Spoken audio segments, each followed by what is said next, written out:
Genesis chapter 1. In the beginning, God created the heavens and the earth. The earth was formless and empty. Darkness was on the surface of the deep, and God's Spirit was hovering over the surface of the waters. God said, "Let there be light," and there was light. God saw the light and saw that it was good. God divided the light from the darkness. God called the light day, and the darkness he called night. There was evening and there was morning, the first day. God said, "Let there be an expanse in the middle of the waters, and let it divide the waters from the waters." And it was so. God made the expanse and divided the waters which were under the expanse from the waters which were above the expanse. And it was so. God called the expanse sky. There was evening and there was morning, a second day. God said, "Let the waters under the sky be gathered together to one place, and let the dry land appear." And it was so. God called the dry land earth, and the gathering together of the waters he called seas. God saw that it was good. God said, "Let the earth yield grass, herbs yielding seed, and trees bearing fruit after their kind, with their seeds in it on the earth." And it was so.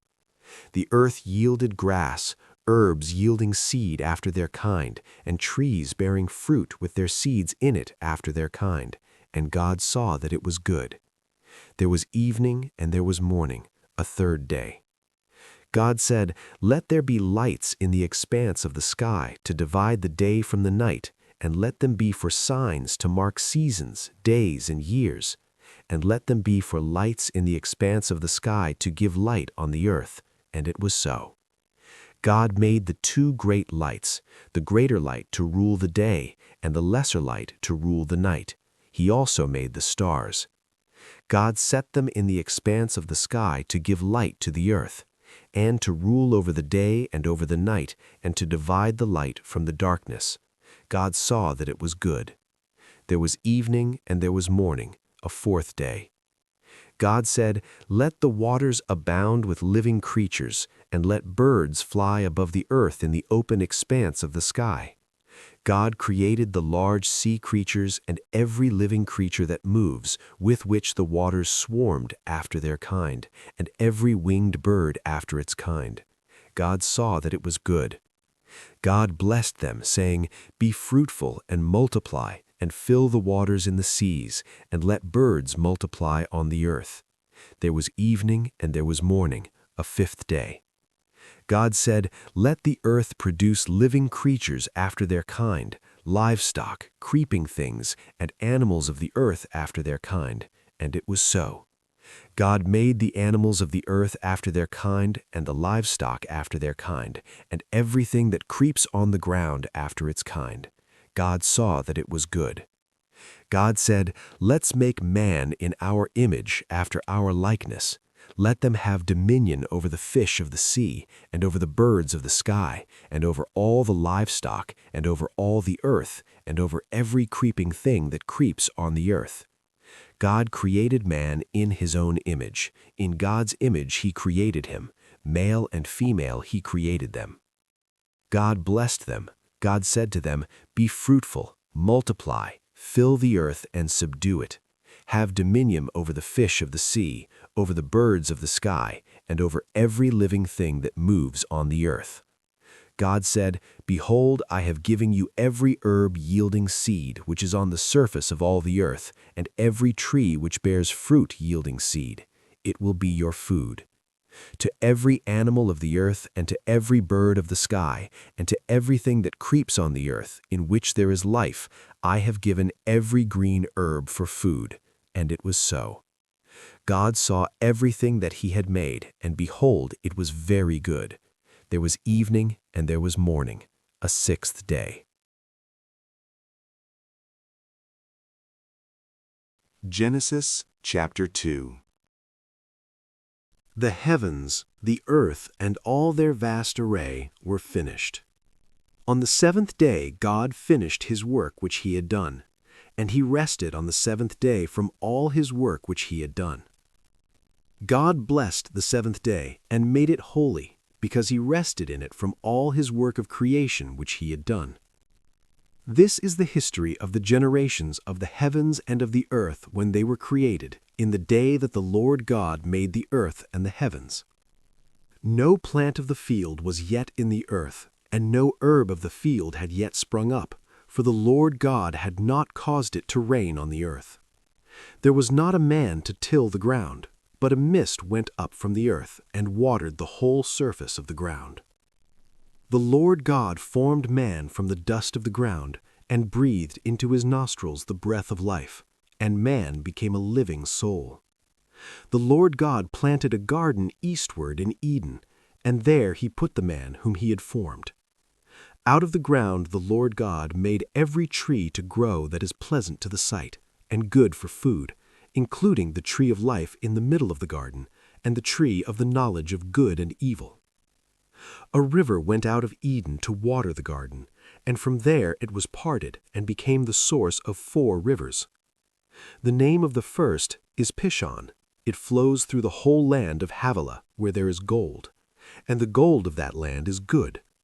Bdellium and onyx stone are also there. The name of the second river is Gihon. It is the same river that flows through the whole land of Cush. The name of the third river is Hiddekel. This is the one which flows in front of Assyria. The fourth river is the Euphrates. The Lord God took the man and put him into the Garden of Eden to cultivate and keep it. The Lord God commanded the man, saying, "You may freely eat of every tree of the garden, but you shall not eat of the tree of the knowledge of good and evil, for in the day that you eat of it, you will surely die." The Lord God said, "It is not good for the man to be alone. I will make him a helper comparable to him." Out of the ground the Lord God formed every animal of the field and every bird of the sky, and brought them to the man to see what he would call them.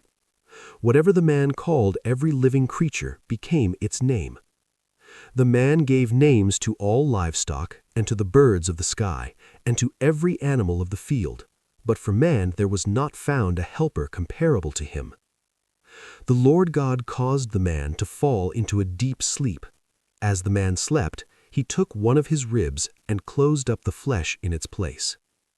The Lord God made a woman from the rib which he had taken from the man, and brought her to the man. The man said, "This is now bone of my bones and flesh of my flesh. She will be called woman, because she was taken out of man. Therefore a man will leave his father and his mother, and will join with his wife, and they will be one flesh." The man and his wife were both naked, and they were not ashamed. Genesis chapter 3. Now the serpent was more subtle than any animal of the field which the Lord God had made. He said to the woman, "Has God really said, 'You shall not eat of any tree of the garden'?" The woman said to the serpent, "We may eat fruit from the trees of the garden, but not the fruit of the tree which is in the middle of the garden. God has said, 'You shall not eat of it, you shall not touch it, lest you die.'" The serpent said to the woman, "You won't really die. For God knows that in the day you eat it, your eyes will be opened, and you will be like God, knowing good and evil." When the woman saw that the tree was good for food, and that it was a delight to the eyes, and that the tree was to be desired to make one wise, she took some of its fruit and ate. Then she gave some to her husband with her, and he ate it too. Their eyes were opened, and they both knew that they were naked. They sewed fig leaves together and made coverings for themselves. They heard the Lord God's voice walking in the garden in the cool of the day, and the man and his wife hid themselves from the presence of the Lord God among the trees of the garden. The Lord God called to the man and said to him, "Where are you?" The man said, "I heard your voice in the garden, and I was afraid, because I was naked, so I hid myself." God said, "Who told you that you were naked? Have you eaten from the tree that I commanded you not to eat from?" The man said, "The woman whom you gave me to be with me, she gave me fruit from the tree, and I ate it."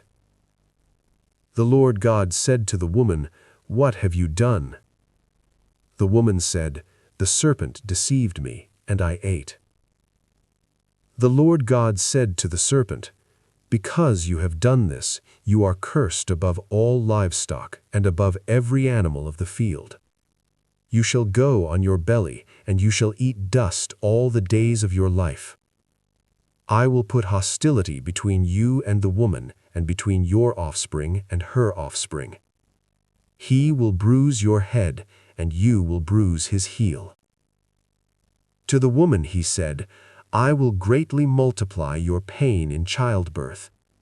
You will bear children in pain. Your desire will be for your husband, and he will rule over you." To Adam he said, "Because you have listened to your wife's voice and have eaten from the tree about which I commanded you not to eat from, the ground is cursed for your sake. You will eat from it with much labor all the days of your life. It will yield thorns and thistles to you, and you will eat the herb of the field. You will eat bread by the sweat of your face until you return to the ground, for you were taken out of it. For you are dust, and you shall return to dust." The man called his wife Eve, because she would be the mother of all the living. The Lord God made garments of animal skins for Adam and for his wife, and clothed them. The Lord God said, "Behold, the man has become like one of us, knowing good and evil. Now lest he reach out his hand and also take of the tree of life, and eat and live forever." Therefore the Lord God sent him out from the Garden of Eden to till the ground from which he was taken. So he drove out the man, and he placed cherubim at the east of the Garden of Eden, and a flaming sword which turned every way, to guard the way to the tree of life. Genesis chapter 4. The man knew Eve his wife. She conceived and gave birth to Cain, and said, "I have gotten a man with the Lord's help." Again she gave birth to Cain's brother Abel. Abel was a keeper of sheep, but Cain was a tiller of the ground. As time passed, Cain brought an offering to the Lord from the fruit of the ground. Abel also brought some of the firstborn of his flock and of its fat. The Lord respected Abel and his offering, but he didn't respect Cain and his offering. Cain was very angry, and the expression on his face fell. The Lord said to Cain, "Why are you angry? Why has the expression of your face fallen? If you do well, won't it be lifted up? If you don't do well, sin crouches at the door. Its desire is for you, but you are to rule over it." Cain said to Abel, his brother, "Let's go into the field." While they were in the field, Cain rose up against Abel, his brother, and killed him. The Lord said to Cain, "Where is Abel, your brother?" He said, "I don't know. Am I my brother's keeper?" The Lord said, "What have you done? The voice of your brother's blood cries to me from the ground.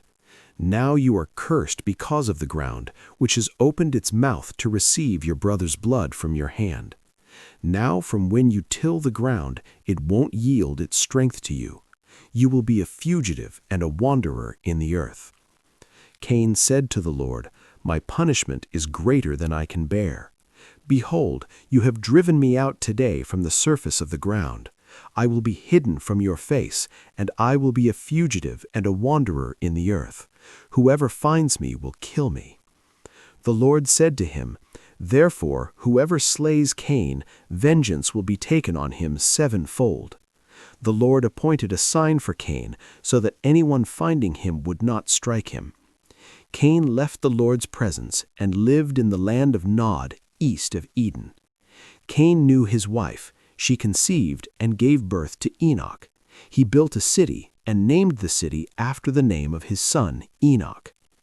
Irad was born to Enoch. Irad became the father of Mehujael. Mehujael became the father of Methushael. Methushael became the father of Lamech.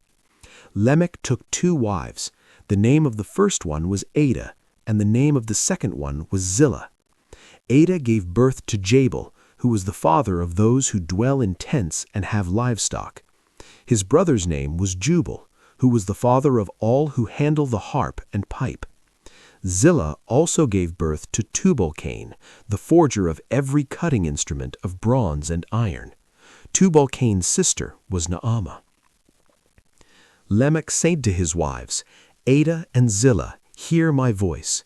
You wives of Lamech, listen to my speech, for I have slain a man for wounding me, a young man for bruising me.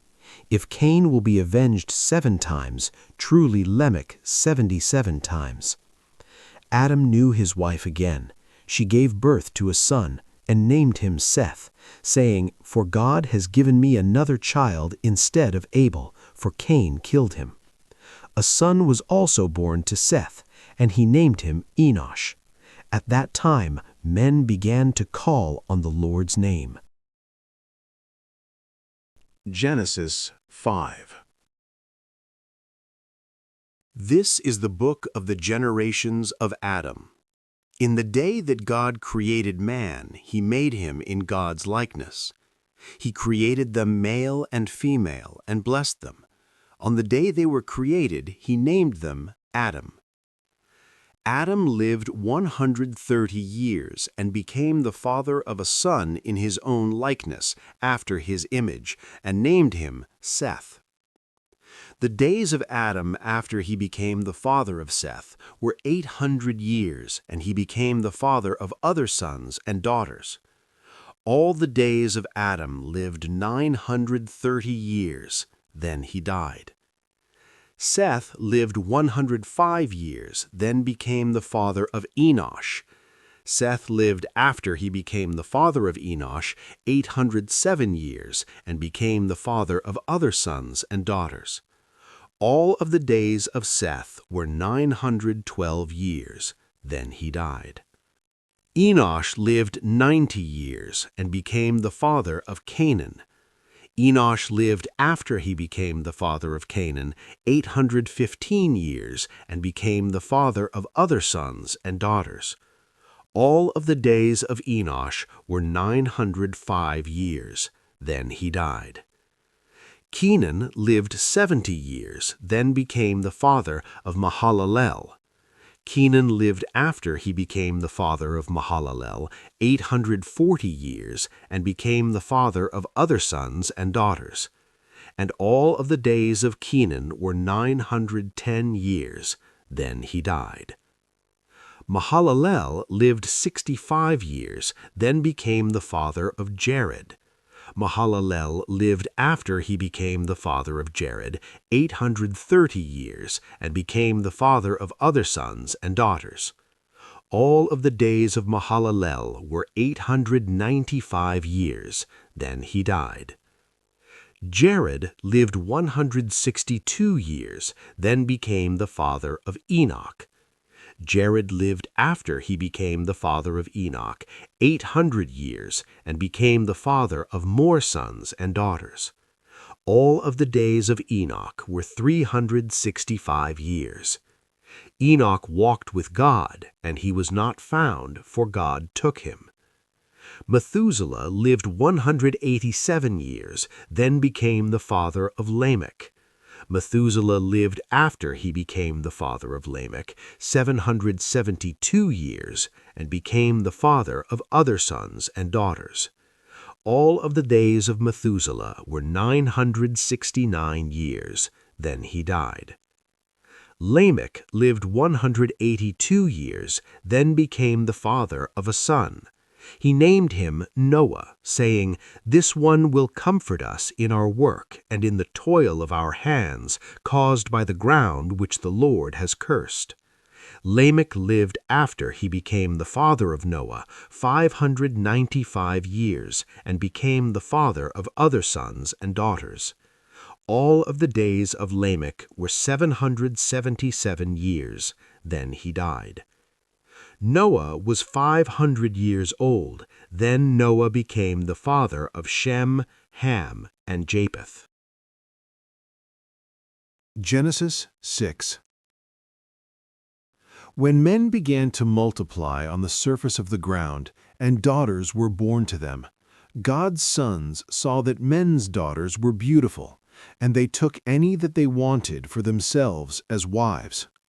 The Lord said, "My spirit will not strive with man forever, because he also is flesh, so his days will be 120 years."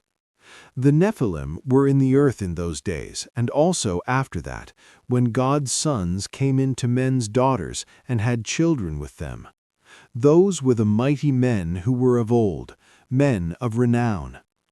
The Lord saw that the wickedness of man was great in the earth, and that every imagination of the thoughts of man's heart was continually only evil. The Lord was sorry that he had made man on the earth, and it grieved him in his heart. The Lord said, "I will destroy man whom I have created from the surface of the ground, man along with animals, creeping things, and birds of the sky, for I am sorry that I have made them." But Noah found favor in the Lord's eyes. This is the history of the generations of Noah. Noah was a righteous man, blameless among the people of his time. Noah walked with God. Noah became the father of 3 sons, Shem, Ham, and Japheth. The earth was corrupt before God, and the earth was filled with violence. God saw the earth and saw that it was corrupt, for all flesh had corrupted their way on the earth. God said to Noah, "I will bring an end to all flesh, for the earth is filled with violence through them. Behold, I will destroy them and the earth. Make a ship of gopher wood. You shall make rooms in the ship, and shall seal it inside and outside with pitch. This is how you shall make it. The length of the ship shall be 300 cubits, its width 50 cubits, and its height 30 cubits. You shall make a roof in the ship, and you shall finish it to a cubit upward.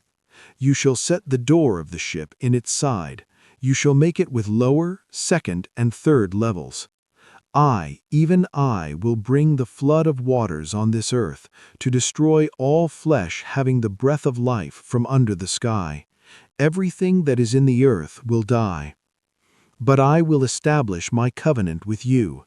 You shall come into the ship, you, your sons, your wife, and your sons' wives with you.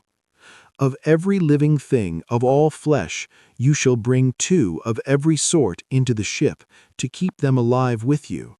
They shall be male and female. Of the birds after their kind, of the livestock after their kind, of every creeping thing of the ground after its kind, 2 of every sort will come to you, to keep them alive. Take with you some of all food that is eaten, and gather it to yourself, and it will be for food for you and for them. Thus Noah did.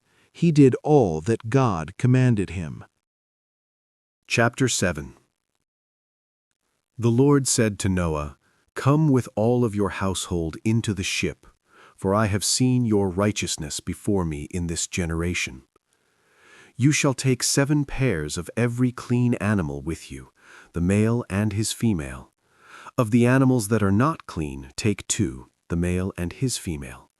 Also of the birds of the sky, 7 and 7, male and female, to keep seed alive on the surface of all the earth.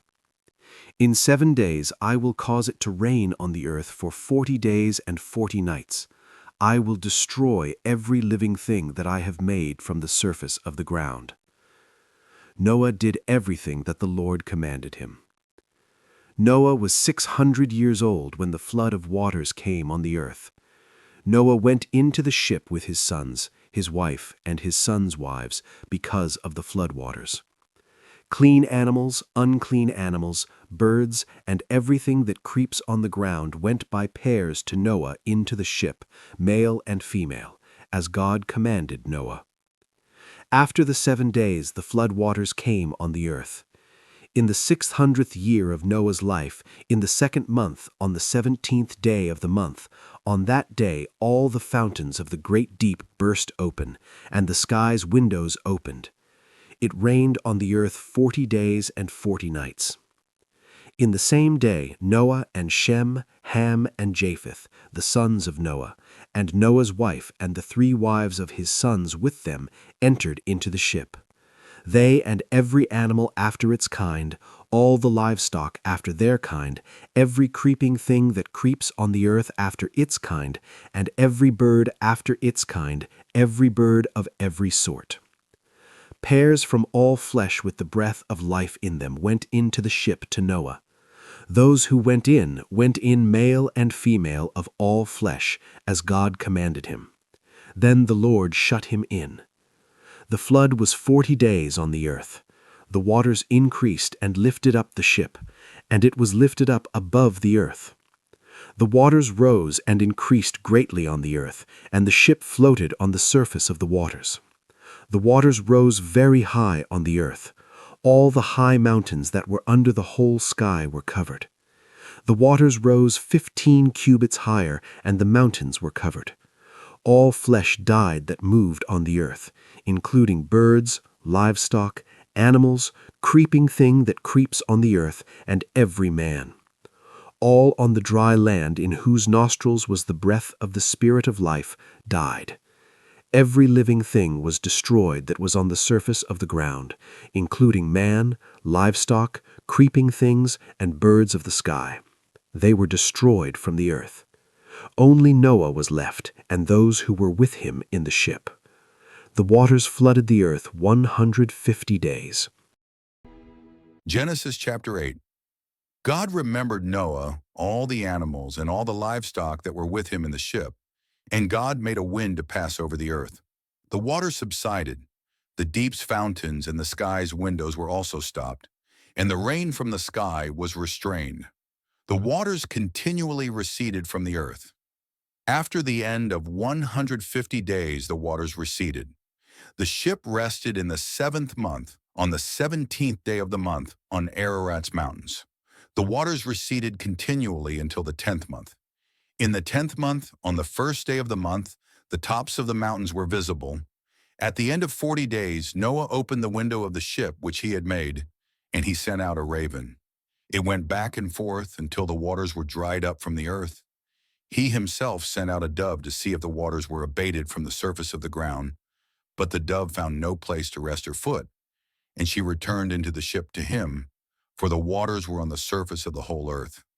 He put out his hand and took her, and brought her to him into the ship. He waited yet another 7 days, and again he sent the dove out of the ship. The dove came back to him at evening, and behold, in her mouth was a freshly plucked olive leaf. So Noah knew that the waters were abated from the earth. He waited yet another 7 days and sent out the dove, and she didn't return to him any more. In the 601st year, in the 1st month, the 1st day of the month, the waters were dried up from the earth. Noah removed the covering of the ship and looked. He saw that the surface of the ground was dry. In the 2nd month, on the 27th day of the month, the earth was dry. God spoke to Noah, saying, "Go out of the ship, you, your wife, your sons, and your sons' wives with you. Bring out with you every living thing that is with you of all flesh, including birds, livestock, and every creeping thing that creeps on the earth, that they may breed abundantly in the earth, and be fruitful, and multiply on the earth." Noah went out, with his sons, his wife, and his sons' wives with him. Every animal, every creeping thing, and every bird, whatever moves on the earth, after their families, went out of the ship. Noah built an altar to the Lord, and took of every clean animal, and of every clean bird, and offered burnt offerings on the altar. The Lord smelled the pleasant aroma. The Lord said in his heart, "I will not again curse the ground any more for man's sake, because the imagination of man's heart is evil from his youth. I will never again strike every living thing, as I have done. While the earth remains, seed time and harvest, and cold and heat, in summer and winter, and day and night will not cease." Genesis chapter 9. God blessed Noah and his sons and said to them, "Be fruitful, multiply, and replenish the earth. The fear of you and the dread of you will be on every animal of the earth and on every bird of the sky. Everything that moves along the ground and all the fish of the sea are delivered into your hand. Every moving thing that lives will be food for you. As I gave you the green herb, I have given everything to you. But flesh with its life, that is, its blood, you shall not eat. I will surely require accounting for your life's blood. At the hand of every animal I will require it. At the hand of man, even at the hand of every man's brother, I will require the life of man. Whoever sheds man's blood, his blood will be shed by man, for God made man in his own image. Be fruitful and multiply. Increase abundantly in the earth and multiply in it. God spoke to Noah and to his sons with him, saying, As for me, behold, I establish my covenant with you, and with your offspring after you, and with every living creature that is with you, the birds, the livestock, and every animal of the earth with you, of all that go out of the ship, even every animal of the earth. I will establish my covenant with you. All flesh will not be cut off any more by the waters of the flood.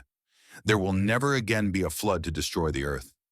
God said, This is the token of the covenant which I make between me and you and every living creature that is with you for perpetual generations. I set my rainbow in the cloud, and it will be a sign of a covenant between me and the earth. When I bring a cloud over the earth, that the rainbow will be seen in the cloud, I will remember my covenant, which is between me and you and every living creature of all flesh, and the waters will no more become a flood to destroy all flesh. The rainbow will be in the cloud. I will look at it, that I may remember the everlasting covenant between God and every living creature of all flesh that is on the earth. God said to Noah, This is the token of the covenant which I have established between me and all flesh that is on the earth. The sons of Noah who went out from the ship were Shem, Ham, and Japheth. Ham is the father of Canaan. These three were the sons of Noah, and from these the whole earth was populated. Noah began to be a farmer and planted a vineyard. He drank of the wine and got drunk. He was uncovered within his tent. Ham, the father of Canaan, saw the nakedness of his father and told his two brothers outside. Shem and Japheth took a garment and laid it on both their shoulders, went in backwards, and covered the nakedness of their father. Their faces were backwards, and they didn't see their father's nakedness. Noah awoke from his wine and knew what his youngest son had done to him. He said, Canaan is cursed. He will be a servant of servants to his brothers. He said, Blessed be the Lord, the God of Shem. Let Canaan be his servant. May God enlarge Japheth. Let him dwell in the tents of Shem. Let Canaan be his servant. Noah lived 350 years after the flood, 29. All the days of Noah were 950 years, and then he died. Genesis chapter 10. Now this is the history of the generations of the sons of Noah and of Shem, Ham, and Japheth. Sons were born to them after the flood. The sons of Japheth were Gomer, Magog, Madai, Javan, Tubal, Meshach, and Tiras. The sons of Gomer were Ashkenaz, Riphath, and Togarmah. The sons of Javan were Elisha, Tarshish, Kittim, and Dodanim. Of these were the islands of the nations divided in their lands, everyone after his language, after their families, in their nations. The sons of Ham were Cush, Mizraim, Put, and Canaan.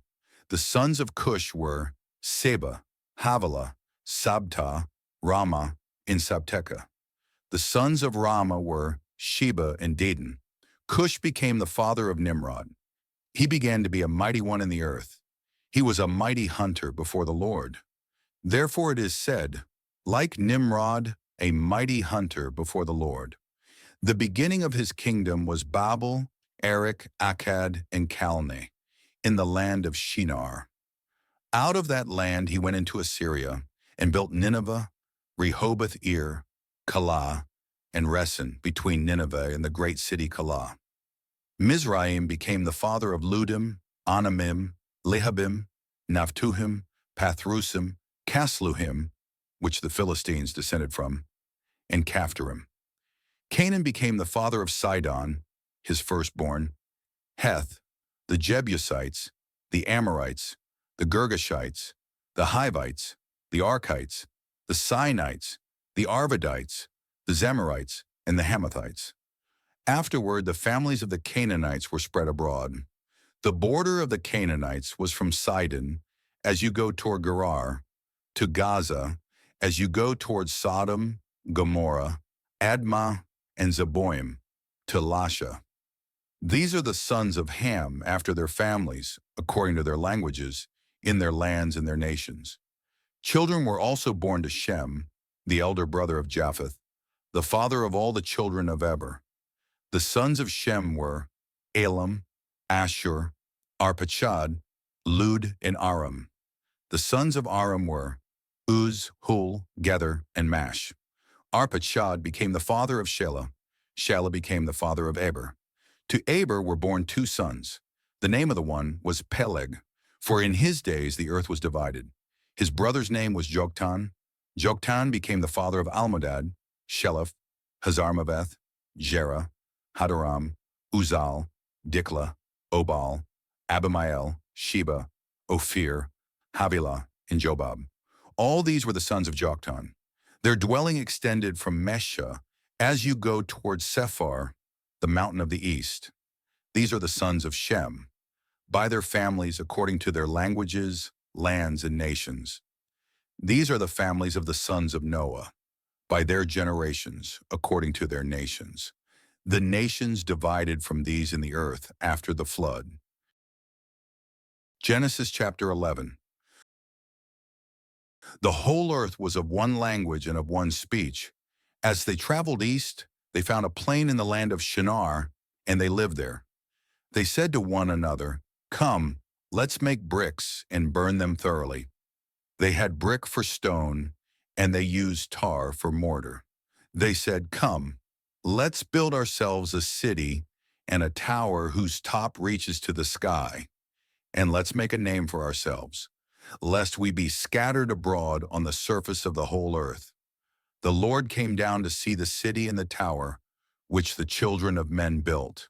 The Lord said, "Behold, they are one people, and they all have one language, and this is what they begin to do. Now nothing will be withheld from them, which they intend to do. Come, let's go down, and there confuse their language, that they may not understand one another's speech." So the Lord scattered them abroad from there, on the surface of all the earth. They stopped building the city, therefore its name was called Babel, because there the Lord confused the language of all the earth. From there, the Lord scattered them abroad on the surface of all the earth. This is the history of the generations of Shem. Shem was 100 years old when he became the father of Arpachshad, 2 years after the flood. Shem lived 500 years after he became the father of Arpachshad, and became the father of more sons and daughters. Arpachshad lived 35 years and became the father of Shelah. Arpachshad lived 403 years after he became the father of Shelah, and became the father of more sons and daughters. Shelah lived 30 years and became the father of Eber. Shelah lived 403 years after he became the father of Eber, and became the father of more sons and daughters. Eber lived 34 years and became the father of Peleg. Eber lived 430 years after he became the father of Peleg, and became the father of more sons and daughters. Peleg lived 30 years and became the father of Roi. Peleg lived 209 years after he became the father of Roi, and became the father of more sons and daughters. Ru lived 32 years and became the father of Serug.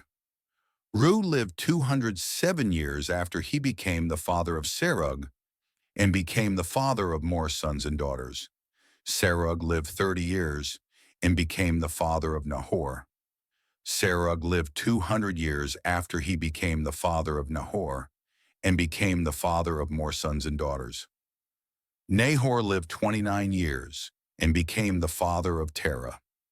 Nahor lived 119 years after he became the father of Terah and became the father of more sons and daughters. Terah lived 70 years and became the father of Abram, Nahor, and Haran. Now this is the history of the generations of Terah. Terah became the father of Abram, Nahor, and Haran. Haran became the father of Lot. Haran died in the land of his birth, in Ur of the Chaldees, while his father Terah was still alive. Abram and Nahor married wives. The name of Abram's wife was Sarai, and the name of Nahor's wife was Milcah, the daughter of Haran, who was also the father of Iscah. Sarai was barren. She had no child. Terah took Abram his son, Lot the son of Haran, his son's son, and Sarai his daughter-in-law, his son Abram's wife. They went from Ur of the Chaldees to go into the land of Canaan. They came to Haran and lived there. The days of Terah were 205 years. Terah died in Haran. Genesis chapter 12. Now the Lord said to Abram, "Leave your country and your relatives and your father's house, and go to the land that I will show you. I will make of you a great nation. I will bless you and make your name great. You will be a blessing. I will bless those who bless you, and I will curse him who treats you with contempt. All the families of the earth will be blessed through you." So Abram went as the Lord had told him. Lot went with him. Abram was 75 years old when he departed from Haran. Abram took Sarai his wife, Lot his brother's son, all their possessions that they had gathered, and the people whom they had acquired in Haran, and they went to go into the land of Canaan. They entered into the land of Canaan. Abram passed through the land to the place of Shechem, to the oak of Moreh. At that time Canaanites were in the land. The Lord appeared to Abram and said, "I will give this land to your offspring." He built an altar there to the Lord who had appeared to him. He left from there to go to the mountain on the east of Bethel and pitched his tent, having Bethel on the west and Ai on the east. There he built an altar to the Lord and called on the Lord's name. Abram traveled, still going on toward the south. There was a famine in the land. Abram went down into Egypt to live as a foreigner there, for the famine was severe in the land. When he had come near to enter Egypt, he said to Sarai his wife, "See now, I know that you are a beautiful woman to look at. It will happen that when the Egyptians see you, they will say, 'This is his wife.' They will kill me, but they will save you alive. Please say that you are my sister, that it may be well with me for your sake, and that my soul may live because of you." When Abram had come into Egypt, some Egyptians saw that the woman was very beautiful. The princes of Pharaoh saw her and praised her to Pharaoh, and the woman was taken into Pharaoh's house. He dealt well with Abram for her sake. He had sheep, cattle, male donkeys, male servants, female donkeys, and camels. The Lord afflicted Pharaoh and his house with great plagues because of Sarai, Abram's wife. Pharaoh called Abram and said, "What is this that you have done to me? Why didn't you tell me that she was your wife? Why did you say she is my sister, so that I took her to be my wife? Now therefore see your wife, take her, and go your way." Pharaoh commanded men concerning him, and they escorted him away with his wife and all that he had. Genesis chapter 13. Abram went up out of Egypt, he, his wife, all that he had, and Lot with him, into the south. Abram was very rich in livestock, in silver, and in gold. He went on his journeys from the south as far as Bethel, to the place where his tent had been at the beginning, between Bethel and Ai, to the place of the altar, which he had made there at the first. There Abram called on the Lord's name. Lot also, who went with Abram, had flocks, herds, and tents. The land was not able to bear them, that they might live together, for their possessions were so great that they couldn't live together. There was strife between the herdsmen of Abram's livestock and the herdsmen of Lot's livestock. The Canaanites and the Perizzites lived in the land at that time. Abram said to Lot, "Please, let there be no strife between you and me, and between your herdsmen and my herdsmen, for ye are relatives. Isn't the whole land before you? Please separate yourself from me. If you go to the left hand, then I will go to the right. Or if you go to the right hand, then I will go to the left." Lot lifted up his eyes and saw all the plain of the Jordan, that it was well watered everywhere, before the Lord destroyed Sodom and Gomorrah, like the garden of the Lord, like the land of Egypt, as you go to Zoar. So Lot chose the plain of the Jordan for himself. Lot traveled east, and they separated themselves from one another. Abram lived in the land of Canaan, and Lot lived in the cities of the plain, and moved his tent as far as Sodom. Now the men of Sodom were exceedingly wicked and sinners against the Lord. The Lord said to Abram after Lot was separated from him, "Now lift up your eyes and look from the place where you are, northward and southward, and eastward and westward. For I will give all the land which you see to you and to your offspring forever. I will make your offspring as the dust of the earth, so that if a man can count the dust of the earth, then your offspring may also be counted. Arise, walk through the land in its length and in its width, for I will give it to you." Abram moved his tent and came and lived by the oaks of Mamre, which are in Hebron, and built an altar there to the Lord. Genesis chapter 14. In the days of Amraphel, king of Shinar, Arioch, king of Elasar, Chedorlaomer, king of Elam, and Tidal, king of Goyim, they made war with Bera, king of Sodom, Birsha, king of Gomorrah, Shinab, king of Admah, Shemeber, king of Zeboim, and the king of Bela, also called Zoar. All these joined together in the valley of Siddim, also called the Salt Sea. They served Chedorlaomer for 12 years, and in the 13th year they rebelled. In the 14th year, Chedorlaomer and the kings who were with him came and struck the Rephaim in Ashtaroth Karnaim, the Zuzim in Ham, the Emim in Shaveh Kiriatim, and the Horites in their Mount Seir to El Paran, which is by the wilderness.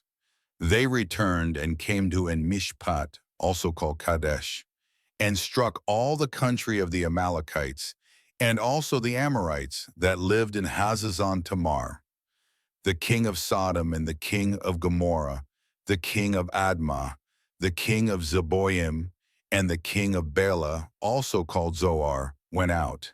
And they set the battle in array against them in the valley of Siddim, against Chedorlaomer, king of Elam, Tidal, king of Goyim, Amraphel, king of Shinar, and Arioch, king of Elasar. 4 kings against the 5. Now the valley of Siddim was full of tar pits, and the kings of Sodom and Gomorrah fled, and some fell there. Those who remained fled to the hills. They took all the goods of Sodom and Gomorrah, and all their food, and went their way. They took Lot, Abram's brother's son, who lived in Sodom, and his goods, and departed. One who had escaped came and told Abram, the Hebrew. At that time, he lived by the oaks of Mamre, the Amorite, brother of Eshcol, and brother of Aner. They were allies of Abram. When Abram heard that his relative was taken captive, he led out his 318 trained men, born in his house, and pursued as far as Dan. He divided himself against them by night, he and his servants, and struck them, and pursued them to Hobah, which is on the left hand of Damascus. He brought back all the goods, and also brought back his relative Lot and his goods, and the women also, and the other people. The king of Sodom went out to meet him after his return from the slaughter of Chedorlaomer, and the kings who were with him, at the valley of Shaveh, that is, the king's valley. Melchizedek, king of Salem, brought out bread and wine. He was priest of God Most High. He blessed him and said, "Blessed be Abram of God Most High, possessor of heaven and earth. Blessed be God Most High, who has delivered your enemies into your hand." Abram gave him a tenth of all. The king of Sodom said to Abram, "Give me the people and take the goods for yourself."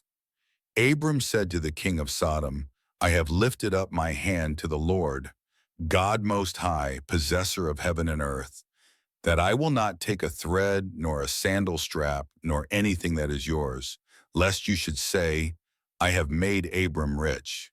I will accept nothing from you except that which the young men have eaten, and the portion of the men who went with me, Aner, Eshcol, and Mamre. Let them take their portion." Genesis chapter 15. After these things, the Lord's word came to Abram in a vision, saying, "Don't be afraid, Abram. I am your shield, your exceedingly great reward." Abram said, "Lord God, what will you give me, since I go childless, and he who will inherit my estate is Eliezer of Damascus?" Abram said, "Behold, you have given no children to me, and behold, one born in my house is my heir." Behold, the Lord's word came to him, saying, "This man will not be your heir, but he who will come out of your own body will be your heir." The Lord brought him outside and said, "Look now toward the sky and count the stars, if you are able to count them." He said to Abram, "So your offspring will be." He believed in the Lord, who credited it to him for righteousness. He said to Abram, "I am the Lord who brought you out of Ur of the Chaldees to give you this land to inherit it." He said, "Lord God, how will I know that I will inherit it?" He said to him, "Bring me a heifer 3 years old, a female goat 3 years old, a ram 3 years old, a turtle dove, and a young pigeon." He brought him all these, and divided them in the middle, and laid each half opposite the other. But he didn't divide the birds. The birds of prey came down on the carcasses, and Abram drove them away. When the sun was going down, a deep sleep fell on Abram. Now terror and great darkness fell on him. He said to Abram, "Know for sure that your offspring will live as foreigners in a land that is not theirs, and will serve them. They will afflict them 400 years. I will also judge that nation whom they will serve. Afterward they will come out with great wealth, but you will go to your fathers in peace. You will be buried at a good old age. In the 4th generation they will come here again, for the iniquity of the Amorite is not yet full." It came to pass that when the sun went down and it was dark, behold, a smoking furnace and a flaming torch passed between these pieces. In that day the Lord made a covenant with Abram, saying, "I have given this land to your offspring, from the river of Egypt to the great river, the river Euphrates, the land of the Kenites, the Kenizzites, the Canaanites, the Hittites, the Perizzites, the Rephaim, the Amorites, the Canaanites, the Girgashites, and the Jebusites." Genesis chapter 16. Now Sarai, Abram's wife, bore him no children. She had a servant, an Egyptian, whose name was Hagar. Sarai said to Abram, "See now, the Lord has restrained me from bearing. Please go into my servant. It may be that I will obtain children by her." Abram listened to the voice of Sarai. Sarai, Abram's wife, took Hagar the Egyptian, her servant, after Abram had lived 10 years in the land of Canaan, and gave her to Abram, her husband, to be his wife. He went into Hagar, and she conceived.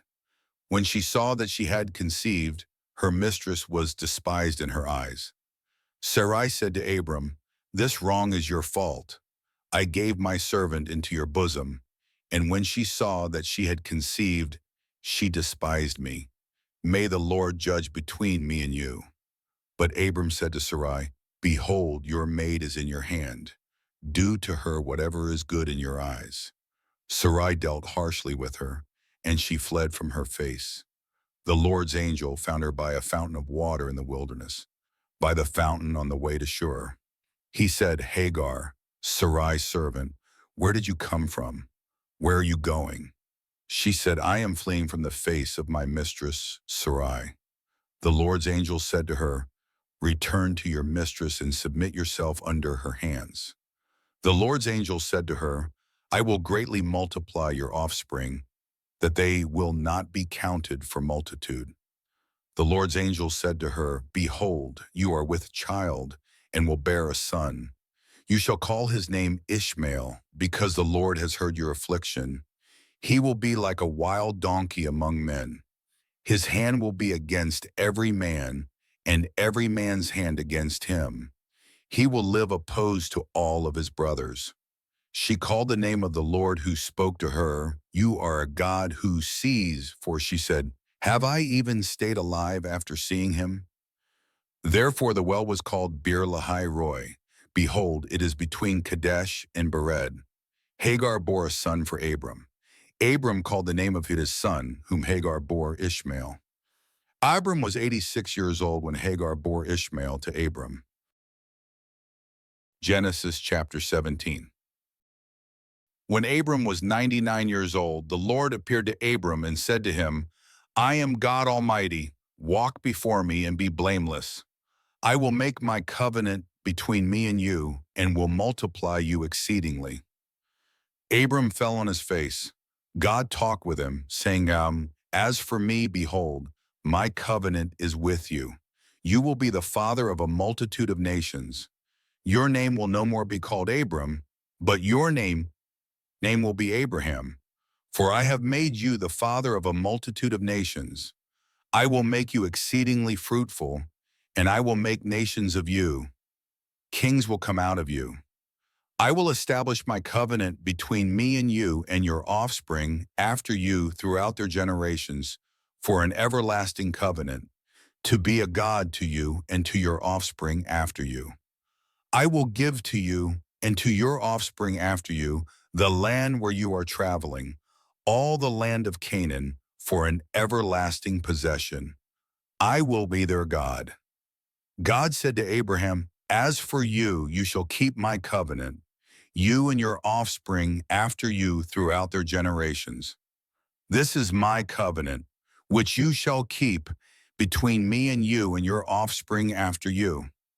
Every male among you shall be circumcised. You shall be circumcised in the flesh of your foreskin. It will be a token of the covenant between me and you. He who is 8 days old shall be circumcised among you, every male throughout your generations. He who is born in the house, or bought with money from any foreigner who is not of your offspring. He who is born in your house, and he who is bought with your money must be circumcised. My covenant shall be in your flesh for an everlasting covenant. The uncircumcised male who is not circumcised in the flesh of his foreskin, that soul shall be cut off from his people. He has broken my covenant. God said to Abraham, as for Sarai your wife, you shall not call her name Sarai, but her name shall be Sarah. I will bless her, and moreover I will give you a son by her. Yes, I will bless her, and she will be a mother of nations. Kings of peoples will come from her. Then Abraham fell on his face and laughed, and said in his heart, will a child be born to him who is 100 years old? Will Sarah, who is 90 years old, give birth? Abraham said to God, oh, that Ishmael might live before you. God said, no, but Sarah, your wife, will bear you a son. You shall call his name Isaac. I will establish my covenant with him for an everlasting covenant and for his offspring after him. As for Ishmael, I have heard you. Behold, I have blessed him, and will make him fruitful, and will multiply him exceedingly. He will become the father of 12 princes, and I will make him a great nation. But I will establish my covenant with Isaac, whom Sarah will bear to you at this set time next year. When he finished talking with him, God went up from Abraham. Abraham took Ishmael his son, all who were born in his house, and all who were bought with his money, every male among the men of Abraham's house, and circumcised the flesh of their foreskin in the same day, as God had said to him. Abraham was 99 years old when he was circumcised in the flesh of his foreskin. Ishmael, his son, was 13 years old when he was circumcised in the flesh of his foreskin. In the same day, both Abraham and Ishmael, his son, were circumcised. All the men of his house, those born in the house, and those bought with money from a foreigner, were circumcised with him. Genesis chapter 18. The Lord appeared to him by the oaks of Mamre, as he sat in the tent door in the heat of the day. He lifted up his eyes and looked, and saw that 3 men stood near him. When he saw them, he ran to meet them from the tent door, and bowed himself to the earth and said, "My Lord, if now I have found favor in your sight, please don't go away from your servant. Now let a little water be fetched. Wash your feet, and rest yourselves under the tree. I will get a piece of bread so you can refresh your heart. After that you may go your way, now that you have come to your servant." They said, "Very well, do as you have said." Abraham hurried into the tent to Sarah and said, "Quickly prepare 3 seahs of fine meal, knead it, and make cakes." Abraham ran to the herd and fetched a tender and good calf and gave it to the servant. He hurried to dress it. He took butter, milk, and the calf which he had dressed, and set it before them. He stood by them under the tree, and they ate. They asked him, "Where is Sarah, your wife?" He said, "There in the tent." He said, "I will certainly return to you at about this time next year, and behold, Sarah, your wife, will have a son." Sarah heard in the tent door, which was behind him. Now Abraham and Sarah were old, well advanced in age. Sarah had passed the age of childbearing. Sarah laughed within herself, saying, "After I have grown old, will I have pleasure, my Lord being old also?" The Lord said to Abraham, "Why did Sarah laugh, saying, 'Will I really bear a child when I am old?' Is anything too hard for the Lord? At the set time I will return to you when the season comes around, and Sarah will have a son." Then Sarah denied it, saying, "I didn't laugh," for she was afraid. He said, "No, but you did laugh." The men rose up from there and looked toward Sodom. Abraham went with them to see them on their way. The Lord said, "Will I hide from Abraham what I do, since Abraham will surely become a great and mighty nation, and all the nations of the earth will be blessed in him? For I have known him, to the end that he may command his children and his household after him, that they may keep the way of the Lord, to do righteousness and justice, to the end that the Lord may bring on Abraham that which he has spoken of him." The Lord said, "Because the cry of Sodom and Gomorrah is great, and because their sin is very grievous, I will go down now and see whether their deeds are as bad as the reports which have come to me. If not, I will know." The men turned from there and went towards Sodom, but Abraham stood yet before the Lord. Abraham came near and said, "Will you consume the righteous with the wicked? What if there are 50 righteous within the city? Will you consume and not spare the place for the 50 righteous who are in it? May it be far from you to do things like that, to kill the righteous with the wicked, so that the righteous should be like the wicked. May that be far from you. Shouldn't the judge of all the earth do right?" The Lord said, "If I find in Sodom 50 righteous within the city, then I will spare the whole place for their sake." Abraham answered, "See now, I have taken it on myself to speak to the Lord, although I am dust and ashes. What if there will lack 5 of the 50 righteous? Will you destroy all the city for lack of 5? He said, "I will not destroy it if I find 45 there." He spoke to him yet again and said, "What if there are 40 found there?" He said, "I will not do it for the 40's sake." He said, "Oh, don't let the Lord be angry, and I will speak. What if there are 30 found there?" He said, "I will not do it if I find 30 there." He said, See now, I have taken it on myself to speak to the Lord. What if there are 20 found there? He said, I will not destroy it for the 20's sake. He said, Oh, don't let the Lord be angry, and I will speak just once more. What if 10 are found there? He said, I will not destroy it for the 10's sake. The Lord went his way as soon as he had finished communing with Abraham, and Abraham returned to his place. Genesis chapter 19. The two angels came to Sodom at evening. Lot sat in the gate of Sodom. Lot saw them and rose up to meet them. He bowed himself with his face to the earth, and he said, See now, my lords, please come into your servant's house, stay all night, wash your feet, and you can rise up early and go on your way. They said, No, but we will stay in the street all night. He urged them greatly, and they came in with him, and entered into his house. He made them a feast and baked unleavened bread, and they ate. But before they lay down, the men of the city, the men of Sodom, surrounded the house, both young and old, all the people from every quarter.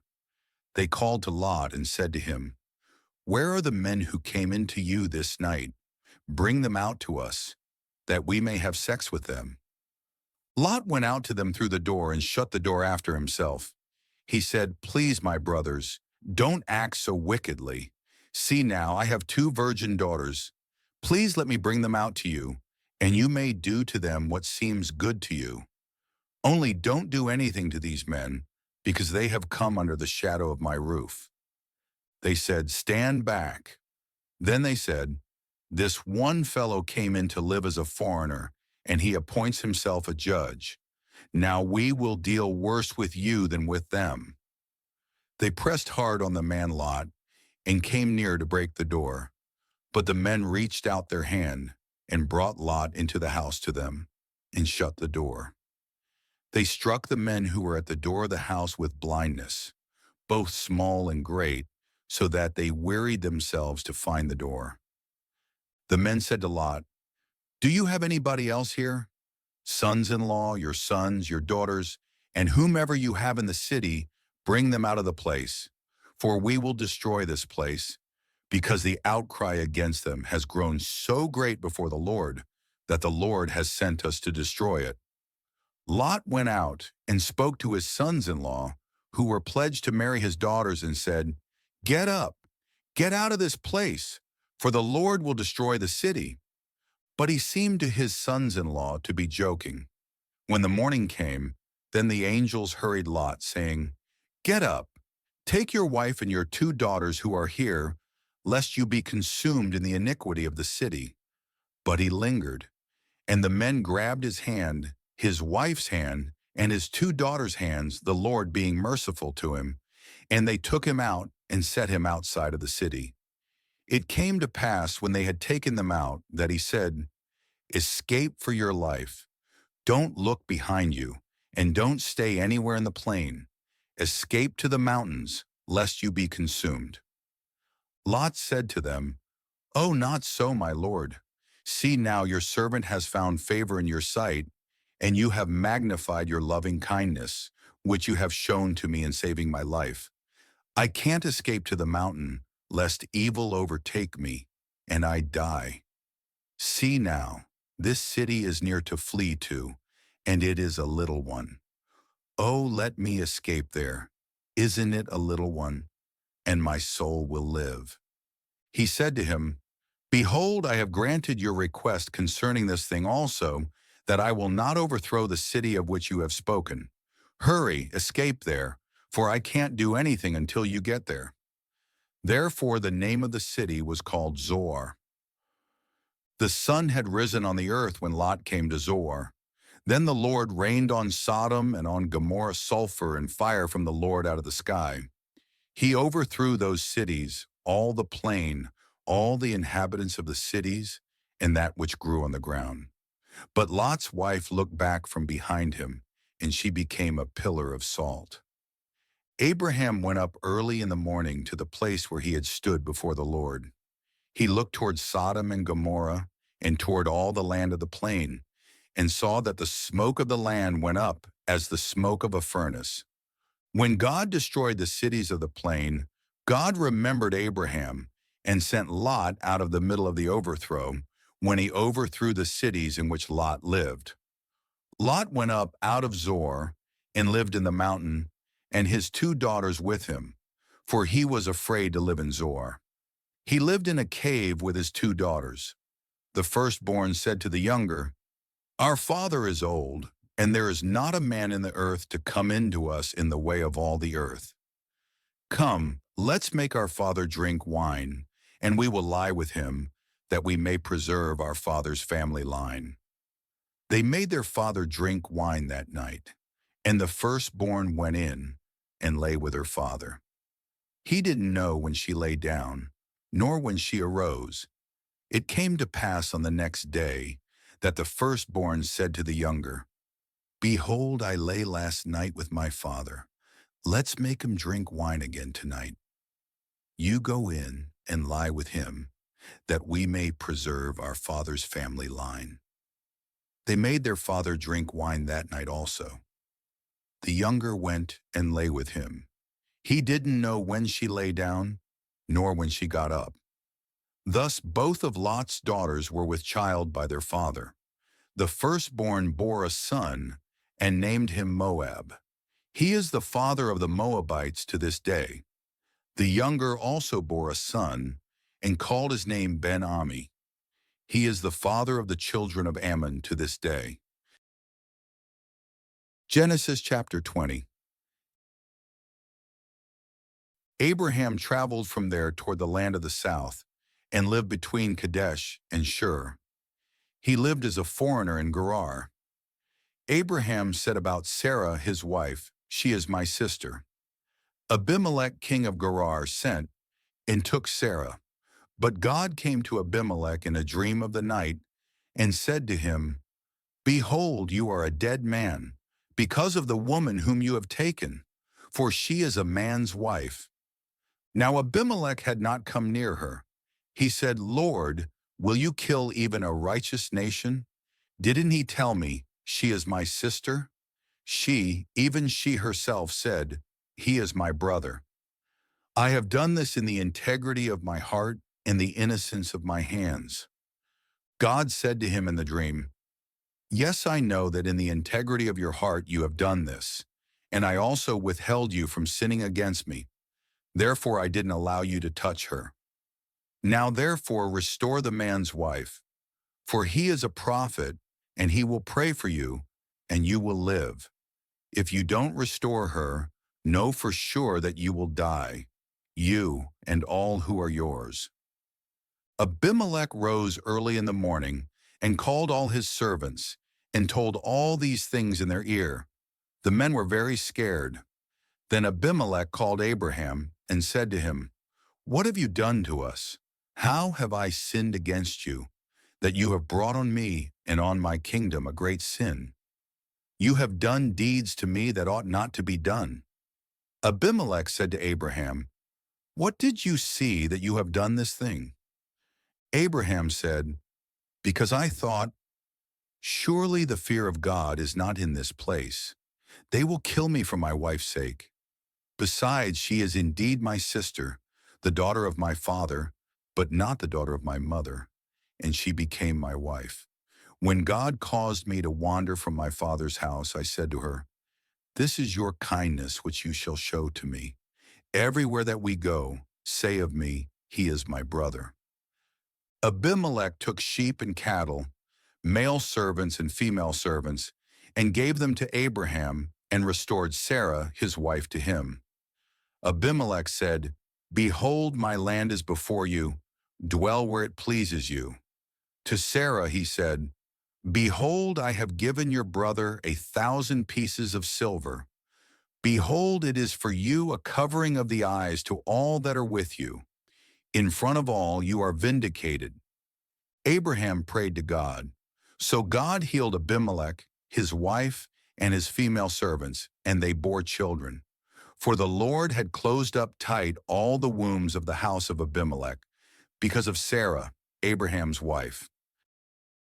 Genesis chapter 21. The Lord visited Sarah as he had said, and the Lord did to Sarah as he had spoken. Sarah conceived and bore Abraham a son in his old age, at the set time of which God had spoken to him. Abraham called his son, who was born to him, whom Sarah bore to him, Isaac. Abraham circumcised his son Isaac when he was 8 days old, as God had commanded him. Abraham was 100 years old when his son Isaac was born to him. Sarah said, "God has made me laugh. Everyone who hears will laugh with me." She said, "Who would have said to Abraham that Sarah would nurse children? For I have borne him a son in his old age." The child grew and was weaned. Abraham made a great feast on the day that Isaac was weaned. Sarah saw the son of Hagar the Egyptian, whom she had borne to Abraham, mocking. Therefore she said to Abraham, "Cast out this servant and her son, for the son of this servant will not be heir with my son Isaac." The thing was very grievous in Abraham's sight on account of his son. God said to Abraham, "Don't let it be grievous in your sight because of the boy and because of your servant. In all that Sarah says to you, listen to her voice, for your offspring will be named through Isaac. I will also make a nation of the son of the servant, because he is your child." Abraham rose up early in the morning and took bread in a container of water and gave it to Hagar, putting it on her shoulder, and gave her the child and sent her away. She departed and wandered in the wilderness of Beersheba. The water in the container was spent, and she put the child under one of the shrubs. She went and sat down opposite him, a good way off, about a bow shot away. For she said, "Don't let me see the death of the child." She sat opposite him and lifted up her voice and wept. God heard the voice of the boy. The angel of God called to Hagar out of the sky and said to her, "What troubles you, Hagar? Don't be afraid, for God has heard the voice of the boy where he is. Get up, lift up the boy, and hold him with your hand, for I will make him a great nation." God opened her eyes, and she saw a well of water. She went, filled the container with water, and gave the boy a drink. God was with the boy, and he grew. He lived in the wilderness, and as he grew up, he became an archer. He lived in the wilderness of Paran. His mother got a wife for him out of the land of Egypt. At that time Abimelech and Phicol, the captain of his army, spoke to Abraham, saying, "God is with you in all that you do. Now therefore swear to me here by God that you will not deal falsely with me, nor with my son, nor with my son's son. But according to the kindness that I have done to you, you shall do to me, and to the land in which you have lived as a foreigner." Abraham said, "I will swear." Abraham complained to Abimelech because of a water well, which Abimelech's servants had violently taken away. Abimelech said, "I don't know who has done this thing. You didn't tell me, and I didn't hear of it until today." Abraham took sheep and cattle and gave them to Abimelech. Those two made a covenant. Abraham set 7 ewe lambs of the flock by themselves. Abimelech said to Abraham, "What do these 7 ewe lambs, which you have set by themselves, mean?" He said, "You shall take these 7 ewe lambs from my hand, that it may be a witness to me that I have dug this well." Therefore he called that place Beersheba, because they both swore an oath there. So they made a covenant at Beersheba. Abimelech rose up with Phicol, the captain of his army, and they returned into the land of the Philistines. Abraham planted a tamarisk tree in Beersheba, and there he called on the name of the Lord, the everlasting God. Abraham lived as a foreigner in the land of the Philistines many days. Genesis chapter 22. After these things, God tested Abraham and said to him, "Abraham," when he said, "Here I am." He said, "Now take your son, your only son Isaac, whom you love, and go into the land of Moriah. Offer him there as a burnt offering on one of the mountains which I will tell you of." Abraham rose early in the morning and saddled his donkey and took 2 of his young men with him and Isaac his son. He split the wood for the burnt offering and rose up and went to the place of which God had told him. On the 3rd day Abraham lifted up his eyes and saw the place far off. Abraham said to his young men, "Stay here with the donkey. The boy and I will go over there. We will worship and come back to you." Abraham took the wood of the burnt offering and laid it on Isaac his son. He took in his hand the fire and the knife. They both went together. Isaac spoke to Abraham his father and said, "My father?" He said, "Here I am, my son." He said, "Here is the fire and the wood, but where is the lamb for a burnt offering?" Abraham said, "God will provide himself the lamb for a burnt offering, my son." So they both went together. They came to the place which God had told him of. Abraham built the altar there and laid the wood in order, bound Isaac his son, and laid him on the altar on the wood. Abraham stretched out his hand and took the knife to kill his son. The Lord's angel called to him out of the sky and said, "Abraham, Abraham." He said, "Here I am." He said, "Don't lay your hand on the boy or do anything to him, for now I know that you fear God, since you have not withheld your son, your only son, from me." Abraham lifted up his eyes and looked, and saw that behind him was a ram caught in the thicket by his horns. Abraham went and took the ram and offered him up for a burnt offering instead of his son. Abraham called the name of that place, "The Lord will provide." As it is said to this day, "On the Lord's mountain it will be provided." The Lord's angel called to Abraham a second time out of the sky and said, "I have sworn by myself, says the Lord, because you have done this thing and have not withheld your son, your only son, that I will bless you greatly, and I will multiply your offspring greatly like the stars of the heavens, and like the sand which is on the seashore. Your offspring will possess the gate of his enemies. All the nations of the earth will be blessed by your offspring, because you have obeyed my voice." So Abraham returned to his young men, and they rose up and went together to Beersheba. Abraham lived at Beersheba. After these things Abraham was told, "Behold, Milcah, she also has borne children to your brother Nahor, Uz his firstborn, Buz his brother, Kemuel the father of Aram, Chesed, Hazo, Pildash, Jidlaph, and Bethuel. Bethuel became the father of Rebekah. These 8 Milcah bore to Nahor, Abraham's brother. His concubine, whose name was Reumah, also bore Teba, Gaham, Tahash, and Makkah. Genesis chapter 23. Sarah lived 127 years. This was the length of Sarah's life. Sarah died in Kiriath Arba, also called Hebron, in the land of Canaan.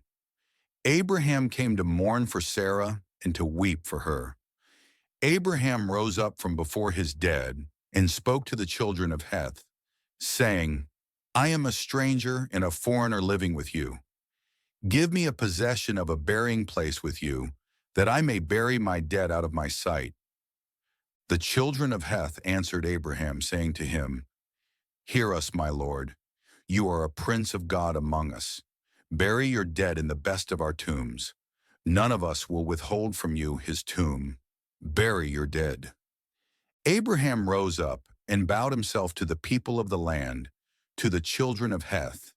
He talked with them, saying, "If you agree that I should bury my dead out of my sight, hear me, and entreat for me to Ephron the son of Zohar, that he may sell me the cave of Machpelah, which he has, which is in the end of his field. For the full price let him sell it to me among you, as a possession for a burial place." Now Ephron was sitting in the middle of the children of Heth. Ephron the Hittite answered Abraham in the hearing of the children of Heth, even of all who went in at the gate of his city, saying, No, my lord, hear me. I give you the field, and I give you the cave that is in it. In the presence of the children of my people, I give it to you. Bury your dead." Abraham bowed himself down before the people of the land. He spoke to Ephron in the audience of the people of the land, saying, "But if you will, please hear me. I will give the price of the field. Take it from me, and I will bury my dead there." Ephron answered Abraham, saying to him, "My lord, listen to me. What is a piece of land worth 400 shekels of silver asterisk between me and you? Therefore bury your dead." Abraham listened to Ephron. Abraham weighed to Ephron the silver which he had named in the hearing of the children of Heth, 400 shekels of silver, according to the current merchant standard. So the field of Ephron, which was in Machpelah, which was before Mamre, the field, the cave which was in it, and all the trees that were in the field, that were in all of its borders, were deeded to Abraham for a possession in the presence of the children of Heth, before all who went in at the gate of his city. After this, Abraham buried Sarah his wife in the cave of the field of Machpelah, before Mamre, that is Hebron, in the land of Canaan. The field and the cave that is in it were deeded to Abraham by the children of Heth as a possession for a burial place. Genesis chapter 24. Abraham was old and well advanced in age. The Lord had blessed Abraham in all things. Abraham said to his servant, the elder of his house, who ruled over all that he had, "Please put your hand under my thigh. I will make you swear by the Lord, the God of heaven and the God of the earth, that you shall not take a wife for my son of the daughters of the Canaanites, among whom I live. But you shall go to my country and to my relatives and take a wife for my son Isaac." The servant said to him, "What if the woman isn't willing to follow me to this land? Must I bring your son again to the land you came from?" Abraham said to him, "Beware that you don't bring my son there again. The Lord, the God of heaven, who took me from my father's house and from the land of my birth, who spoke to me and who swore to me, saying, 'I will give this land to your offspring.' He will send his angel before you, and you shall take a wife for my son from there. If the woman isn't willing to follow you, then you shall be clear from this oath to me. Only you shall not bring my son there again." The servant put his hand under the thigh of Abraham his master, and swore to him concerning this matter. The servant took 10 of his master's camels and departed, having a variety of good things of his master's with him. He arose and went to Mesopotamia, to the city of Nahor. He made the camels kneel down outside the city by the well of water at the time of evening, the time that women go out to draw water. He said, "Lord, the God of my master Abraham, please give me success today, and show kindness to my master Abraham. Behold, I am standing by the spring of water. The daughters of the men of the city are coming out to draw water. Let it happen that the young lady to whom I will say, 'Please let down your pitcher that I may drink.' Then she says, 'Drink, and I will also give your camels a drink.' Let her be the one you have appointed for your servant Isaac. By this I will know that you have shown kindness to my master." Before he had finished speaking, behold, Rebekah came out, who was born to Bethuel, the son of Milcah, the wife of Nahor, Abraham's brother, with her pitcher on her shoulder. The young lady was very beautiful to look at, a virgin. No man had known her.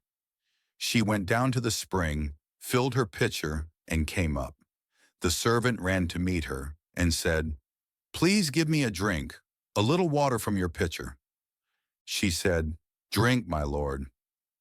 She hurried and let down her pitcher on her hand and gave him a drink. When she had finished giving him a drink, she said, "I will also draw for your camels until they have finished drinking." She hurried and emptied her pitcher into the trough and ran again to the well to draw, and drew for all his camels. The man looked steadfastly at her, remaining silent, to know whether the Lord had made his journey prosperous or not. As the camels had finished drinking, the man took a golden ring of 1/2 shekel weight and 2 bracelets for her hands of 10 shekels weight of gold, and said, "Whose daughter are you? Please tell me, is there room in your father's house for us to stay?" She said to him, "I am the daughter of Bethuel, the son of Milsa, whom she bore to Nahor." She said moreover to him, "We have both straw and feed enough, and room to lodge in." The man bowed his head and worshipped the Lord. He said, "Blessed be the Lord, the God of my master Abraham, who has not forsaken his loving kindness and his truth toward my master. As for me, the Lord has led me on the way to the house of my master's relatives." The young lady ran and told her mother's house about these words. Rebekah had a brother, and his name was Laban. Laban ran out to the man, to the spring. When he saw the ring and the bracelets on his sister's hands, and when he heard the words of Rebekah his sister saying, "This is what the man said to me," he came to the man. Behold, he was standing by the camels at the spring. He said, "Come in, you blessed of the Lord. Why do you stand outside? For I have prepared the house and room for the camels." The man came into the house and he unloaded the camels. He gave straw and feed for the camels, and water to wash his feet and the feet of the men who were with him. Food was set before him to eat, but he said, "I will not eat until I have told my message." Laban said, "Speak on."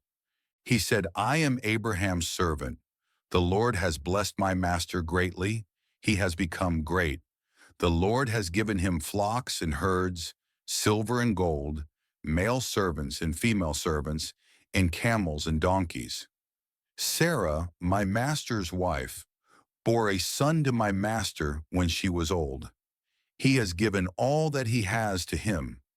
My master made me swear, saying, 'You shall not take a wife for my son from the daughters of the Canaanites, in whose land I live. But you shall go to my father's house and to my relatives and take a wife for my son.'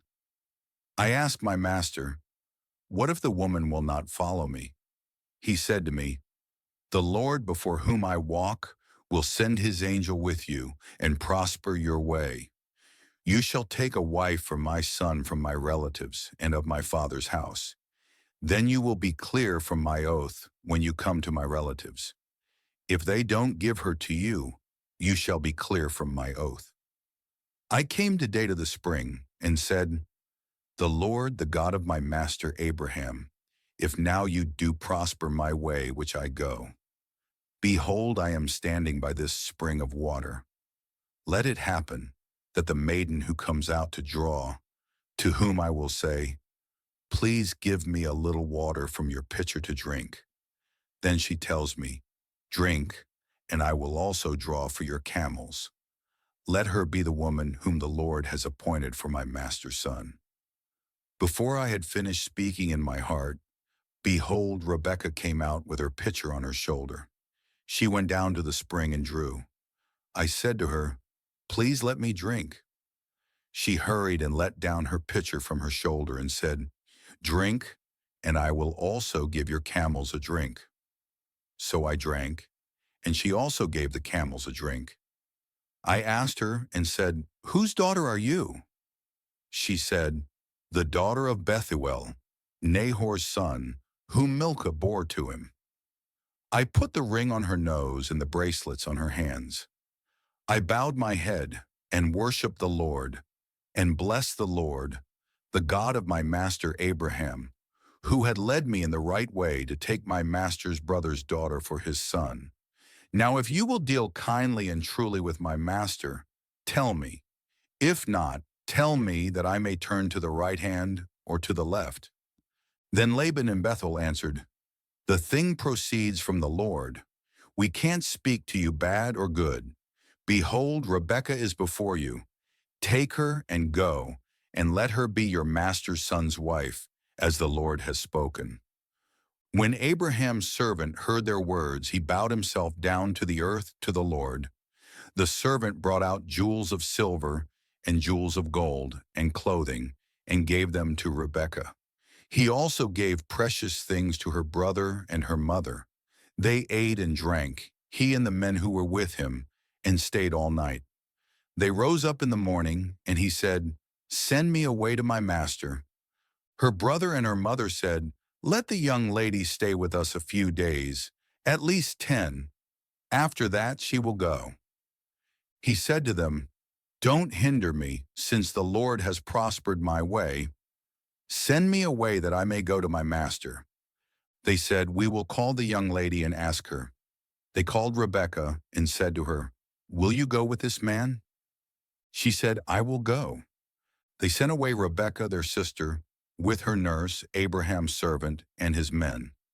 They blessed Rebekah and said to her, "Our sister, may you be the mother of thousands of 10,000s, and let your offspring possess the gate of those who hate them." Rebekah arose with her ladies. They rode on the camels and followed the man. The servant took Rebekah and went his way. Isaac came from the way of Beer-lahai-roi, for he lived in the land of the south. Isaac went out to meditate in the field at the evening. He lifted up his eyes and looked. Behold, there were camels coming. Rebekah lifted up her eyes, and when she saw Isaac, she got off the camel. She said to the servant, "Who is the man who is walking in the field to meet us?" The servant said, "It is my master." She took her veil and covered herself. The servant told Isaac all the things that he had done. Isaac brought her into his mother Sarah's tent and took Rebekah, and she became his wife. He loved her. So Isaac was comforted after his mother's death. Genesis chapter 25. Abraham took another wife, and her name was Keturah. She bore him Zimran, Jokshan, Medan, Midian, Ishbak, and Shuah. Jokshan became the father of Sheba and Dedan. The sons of Dedan were Ashurim, Letushim, and Leumim. The sons of Midian were Ephah, Epher, Hanok, Abida, and Eldah. All these were the children of Keturah. Abraham gave all that he had to Isaac, but Abraham gave gifts to the sons of Abraham's concubines. While he still lived, he sent them away from Isaac his son eastward to the east country. These are the days of the years of Abraham's life which he lived, 175 years.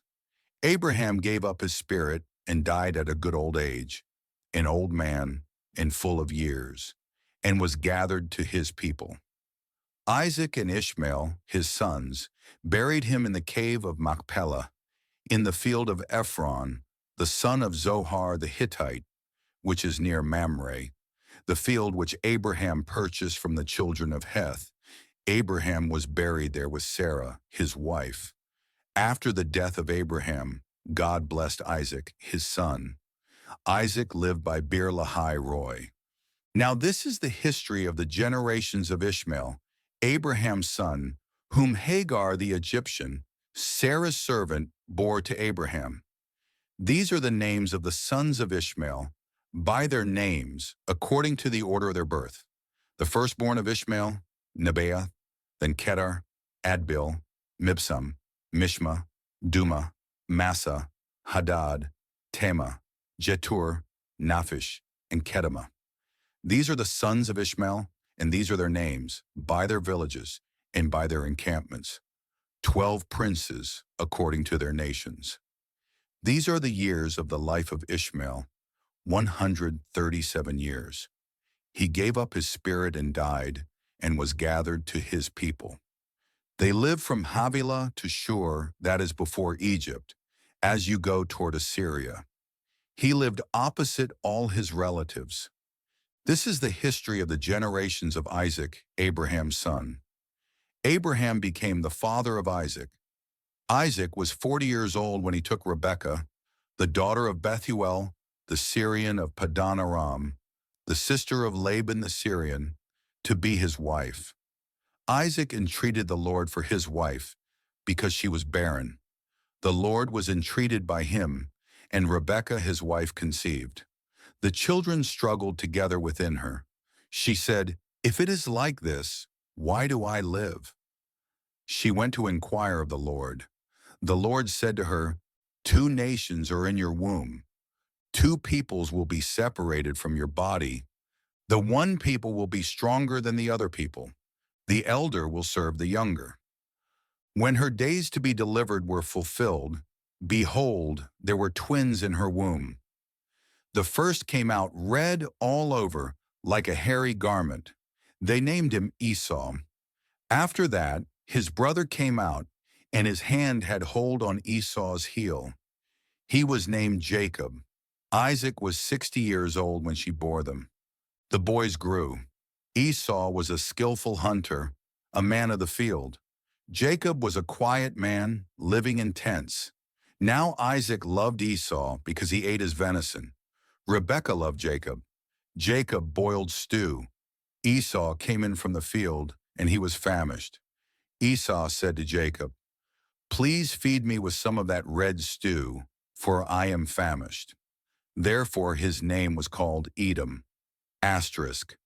Jacob said, "First sell me your birthright." Esau said, "Behold, I am about to die.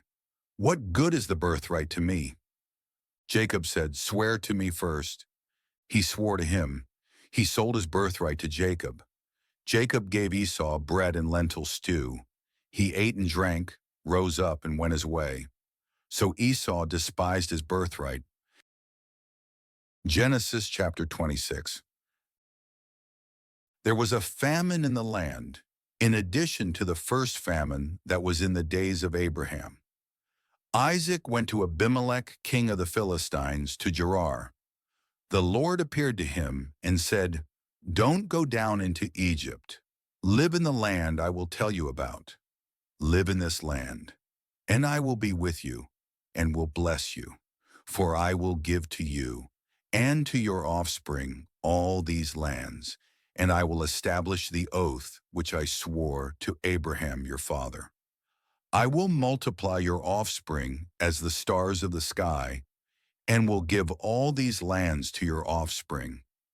In your offspring all the nations of the earth will be blessed, because Abraham obeyed my voice and kept my requirements, my commandments, my statutes, and my laws." Isaac lived in Gerar. The men of the place asked him about his wife. He said, "She is my sister," for he was afraid to say, "My wife," lest he thought, "The men of the place might kill me for Rebekah, because she is beautiful to look at." When he had been there a long time, Abimelech, king of the Philistines, looked out at a window and saw, and behold, Isaac was caressing Rebekah, his wife. Abimelech called Isaac and said, "Behold, surely she is your wife. Why did you say, 'She is my sister'?" Isaac said to him, "Because I said, 'Lest I die because of her.'" Abimelech said, "What is this you have done to us? One of the people might easily have lain with your wife, and you would have brought guilt on us."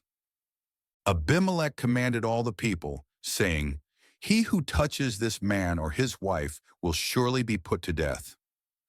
Isaac sowed in that land and reaped in the same year 100 times what he planted. The Lord blessed him. The man grew great and grew more and more until he became very great. He had possessions of flocks, possessions of herds, and a great household. The Philistines envied him. Now all the wells which his father's servants had dug in the days of Abraham, his father the Philistines had stopped and filled with earth. Abimelech said to Isaac, "Go away from us, for you are much mightier than we." Isaac departed from there, encamped in the valley of Gerar, and lived there. Isaac dug again the wells of water, which they had dug in the days of Abraham his father, for the Philistines had stopped them after the death of Abraham. He called their names after the names by which his father had called them. Isaac's servants dug in the valley and found there a well of flowing water. The herdsmen of Gerar argued with Isaac's herdsmen, saying, "The water is ours." So he called the name of the well Esek, because they contended with him. They dug another well, and they argued over that also. So he called its name Sitnah. He left that place and dug another well. They didn't argue over that one, so he called it Rehoboth. He said, "For now the Lord has made room for us, and we will be fruitful in the land." He went up from there to Beersheba. The Lord appeared to him the same night and said, "I am the God of Abraham your father. Don't be afraid, for I am with you, and will bless you, and multiply your offspring for my servant Abraham's sake." He built an altar there, and called on the Lord's name, and pitched his tent there. There Isaac's servants dug a well. Then Abimelech went to him from Gerar with Ahuzath his friend, and Phicol the captain of his army. Isaac said to them, "Why have you come to me, since you hate me, and have sent me away from you?" They said, "We saw plainly that the Lord was with you." We said, "Let there now be an oath between us, even between us and you, and let's make a covenant with you, that you will do us no harm, as we have not touched you, and as we have done to you nothing but good, and have sent you away in peace. You are now the blessed of the Lord." He made them a feast, and they ate and drank. They rose up sometime in the morning and swore an oath to one another. Isaac sent them away, and they departed from him in peace. The same day Isaac's servants came and told him concerning the well which they had dug, and said to him, "We have found water." He called it Sheba. Therefore the name of the city is Beersheba to this day. When Esau was 40 years old, he took his wife Judith, the daughter of Beri the Hittite, and Basemath, the daughter of Elon the Hittite. They grieved Isaac's and Rebekah's spirits. Genesis chapter 27. When Isaac was old and his eyes were dim, so that he could not see, he called Esau, his elder son, and said to him, "My son." He said to him, "Here I am." He said, "See, now I am old. I don't know the day of my death. Now therefore, please take your weapons, your quiver, and your bow, and go out to the field and get me venison. Make me savory food, such as I love, and bring it to me, that I may eat, and that my soul may bless you before I die." Rebekah heard when Isaac spoke to Esau, his son. Esau went to the field to hunt for venison, and to bring it.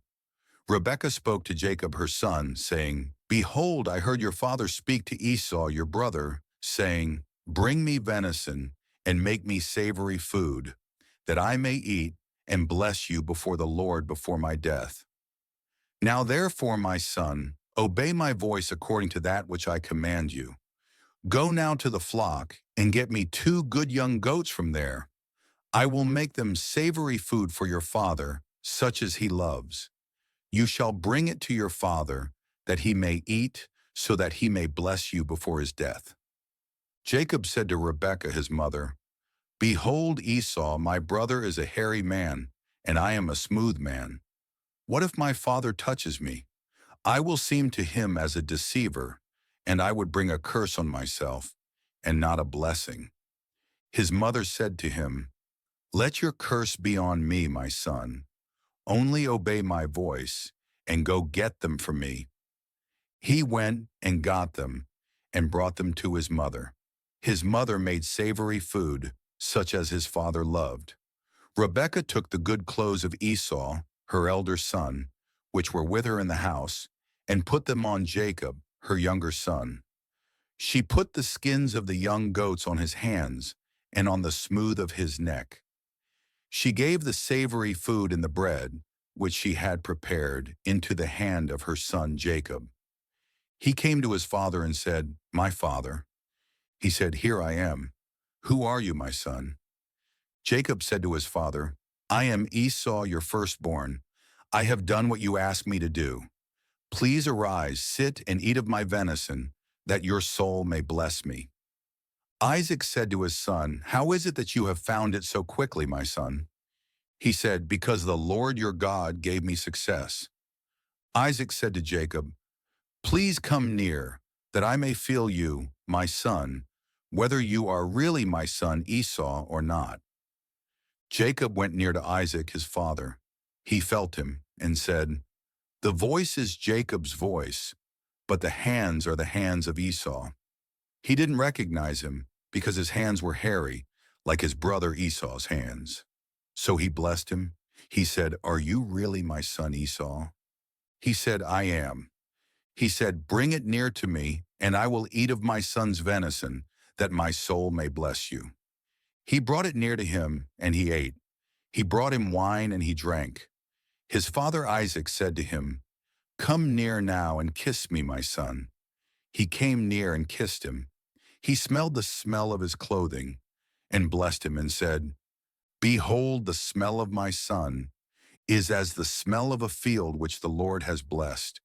God give you of the dew of the sky, of the fatness of the earth, and plenty of grain and new wine. Let peoples serve you, and nations bow down to you. Be Lord over your brothers. Let your mother's sons bow down to you. Cursed be everyone who curses you. Blessed be everyone who blesses you." As soon as Isaac had finished blessing Jacob, and Jacob had just gone out from the presence of Isaac his father, Esau his brother came in from his hunting. He also made savory food and brought it to his father. He said to his father, "Let my father arise and eat of his son's venison, that your soul may bless me." Isaac his father said to him, "Who are you?" He said, "I am your son, your firstborn, Esau." Isaac trembled violently and said, "Who then is he who has taken venison and brought it to me, and I have eaten of all before you came, and have blessed him? Yes, he will be blessed." When Esau heard the words of his father, he cried with an exceedingly great and bitter cry, and said to his father, "Bless me, even me also, my father." He said, "Your brother came with deceit and has taken away your blessing." He said, "Isn't he rightly named Jacob? For he has supplanted me these 2 times. He took away my birthright. See, now he has taken away my blessing." He said, "Haven't you reserved a blessing for me?" Isaac answered Esau, "Behold, I have made him your lord, and all his brothers I have given to him for servants. I have sustained him with grain and new wine. What then will I do for you, my son?" Esau said to his father, "Do you have just one blessing, my father? Bless me, even me also, my father." Esau lifted up his voice and wept. Isaac his father answered him, "Behold, your dwelling will be of the fatness of the earth, and of the dew of the sky from above. You will live by your sword, and you will serve your brother. It will happen when you will break loose, that you will shake his yoke from off your neck." Esau hated Jacob because of the blessing with which his father blessed him. Esau said in his heart, "The days of mourning for my father are at hand. Then I will kill my brother Jacob." The words of Esau, her elder son, were told to Rebekah. She sent and called Jacob, her younger son, and said to him, "Behold, your brother Esau comforts himself about you by planning to kill you. Now therefore, my son, obey my voice. Arise, flee to Laban, my brother in Haran. Stay with him a few days until your brother's fury turns away, until your brother's anger turns away from you, and he forgets what you have done to him. Then I will send and get you from there. Why should I be bereaved of you both in one day?" Rebekah said to Isaac, "I am weary of my life because of the daughters of Heth. If Jacob takes a wife of the daughters of Heth, such as these, of the daughters of the land, what good will my life do me?" Genesis chapter 28. Isaac called Jacob, blessed him, and commanded him, "You shall not take a wife of the daughters of Canaan. Arise, go to Paddan Aram, to the house of Bethuel, your mother's father. Take a wife from there from the daughters of Laban, your mother's brother. May God Almighty bless you and make you fruitful and multiply you, that you may be a company of peoples, and give you the blessing of Abraham, to you and to your offspring with you, that you may inherit the land where you travel, which God gave to Abraham. Isaac sent Jacob away. He went to Paddan Aram to Laban, son of Bethuel the Syrian, the brother of Rebekah, Jacob's and Esau's mother. Now Esau saw that Isaac had blessed Jacob and sent him away to Paddan Aram to take him a wife from there, and that as he blessed him, he gave him a command, saying, You shall not take a wife of the daughters of Canaan. And that Jacob obeyed his father and his mother and was gone to Paddan Aram. Esau saw that the daughters of Canaan didn't please Isaac, his father. So Esau went to Ishmael and took, in addition to the wives that he had, Mahalath, the daughter of Ishmael, Abraham's son, the sister of Nebaioth, to be his wife. Jacob went out from Beersheba and went toward Haran. He came to a certain place and stayed there all night because the sun had set. He took one of the stones of the place and put it under his head and lay down in that place to sleep. He dreamed and saw a stairway set upon the earth, and its top reached to heaven. Behold, the angels of God were ascending and descending on it. Behold, the Lord stood above it and said, I am the Lord, the God of Abraham your father, and the God of Isaac. I will give the land you lie on to you and to your offspring. Your offspring will be as the dust of the earth, and you will spread abroad to the west, and to the east, and to the north, and to the south. In you and in your offspring, all the families of the earth will be blessed. Behold, I am with you, and will keep you wherever you go, and will bring you again into this land. For I will not leave you until I have done that which I have spoken of to you. Jacob awakened out of his sleep, and he said, Surely the Lord is in this place, and I didn't know it. He was afraid and said, How awesome this place is! This is none other than God's house, and this is the gate of heaven. Jacob rose up early in the morning and took the stone that he had put under his head and set it up for a pillar and poured oil on its top. He called the name of that place Bethel, but the name of the city was Luz at the first.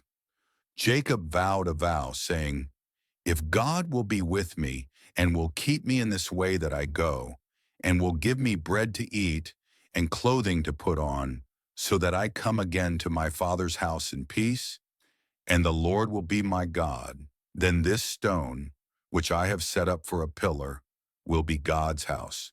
Of all that you will give me, I will surely give a tenth to you. Genesis chapter 29. Then Jacob went on his journey and came to the land of the children of the east. He looked and saw a well in the field, and saw 3 flocks of sheep lying there by it. For out of that well they watered the flocks.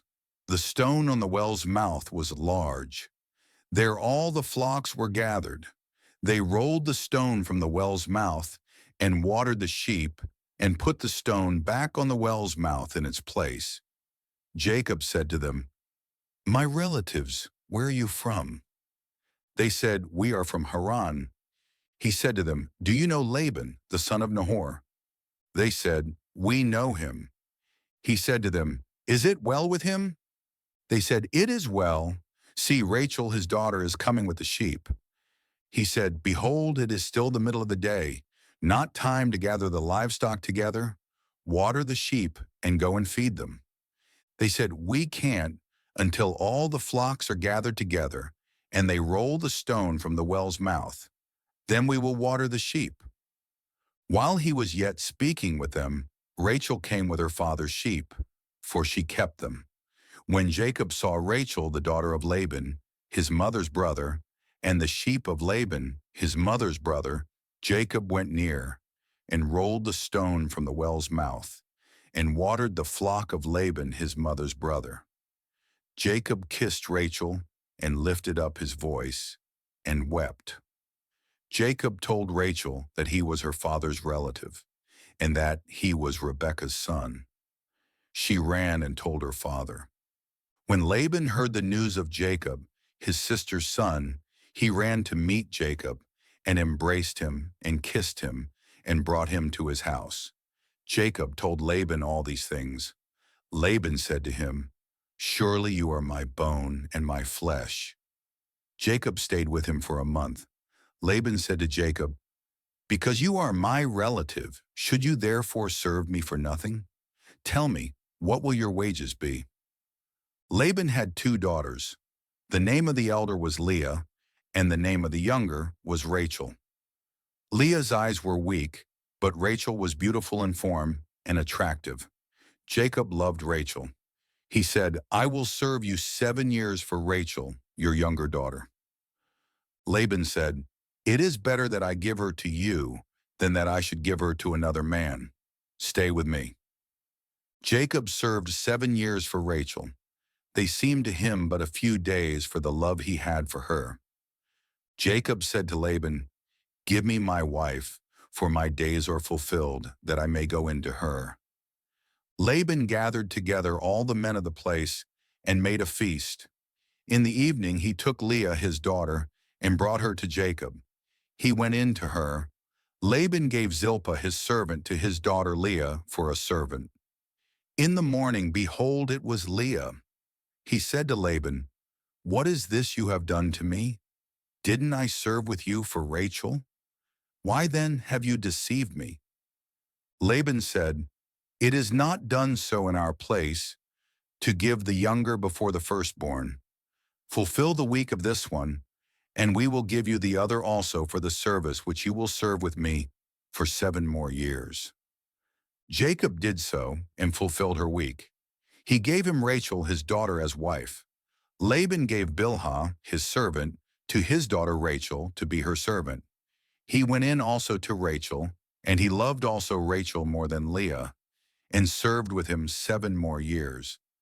The Lord saw that Leah was hated, and he opened her womb, but Rachel was barren. Leah conceived and bore a son, and she named him Reuben. For she said, "Because the Lord has looked at my affliction, for now my husband will love me." She conceived again and bore a son, and said, "Because the Lord has heard that I am hated, he has therefore given me this son also." She named him Simeon. She conceived again and bore a son. She said, "Now this time my husband will be joined to me, because I have borne him 3 sons. Therefore his name was called Levi. She conceived again and bore a son. She said, "This time I will praise the Lord." Therefore she named him Judah. Then she stopped bearing. Genesis chapter 30. When Rachel saw that she bore Jacob no children, Rachel envied her sister. She said to Jacob, "Give me children, or else I will die." Jacob's anger burned against Rachel, and he said, "Am I in God's place, who has withheld from you the fruit of the womb?" She said, "Behold my maid Bilhah. Go into her, that she may bear on my knees, and I also may obtain children by her." She gave him Bilhah her servant as wife, and Jacob went in to her. Bilhah conceived and bore Jacob a son.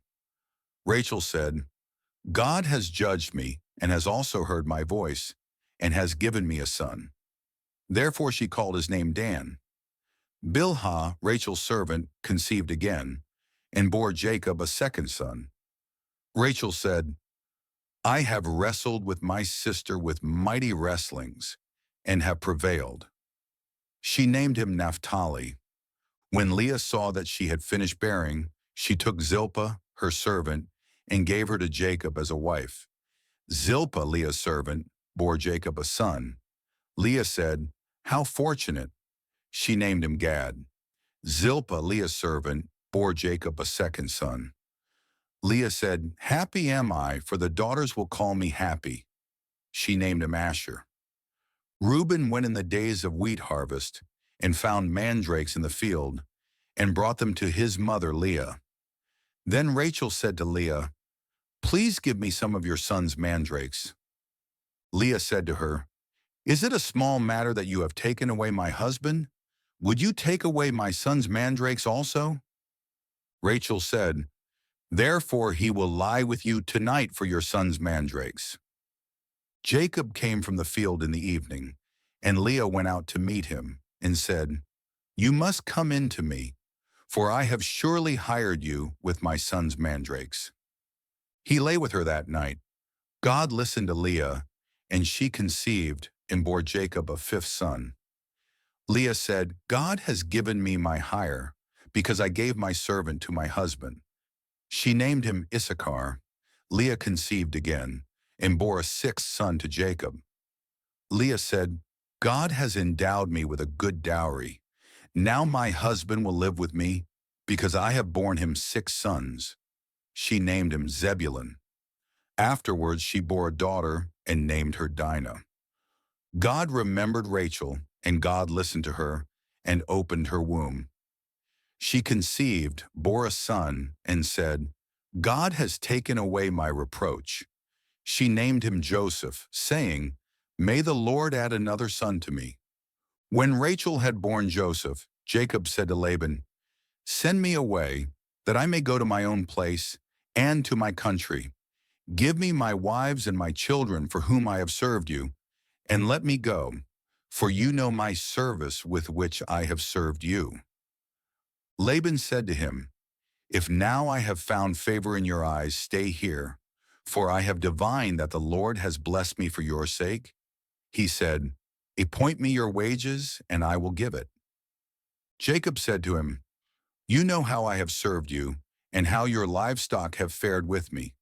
For it was little which you had before I came, and it has increased to a multitude. The Lord has blessed you wherever I turned.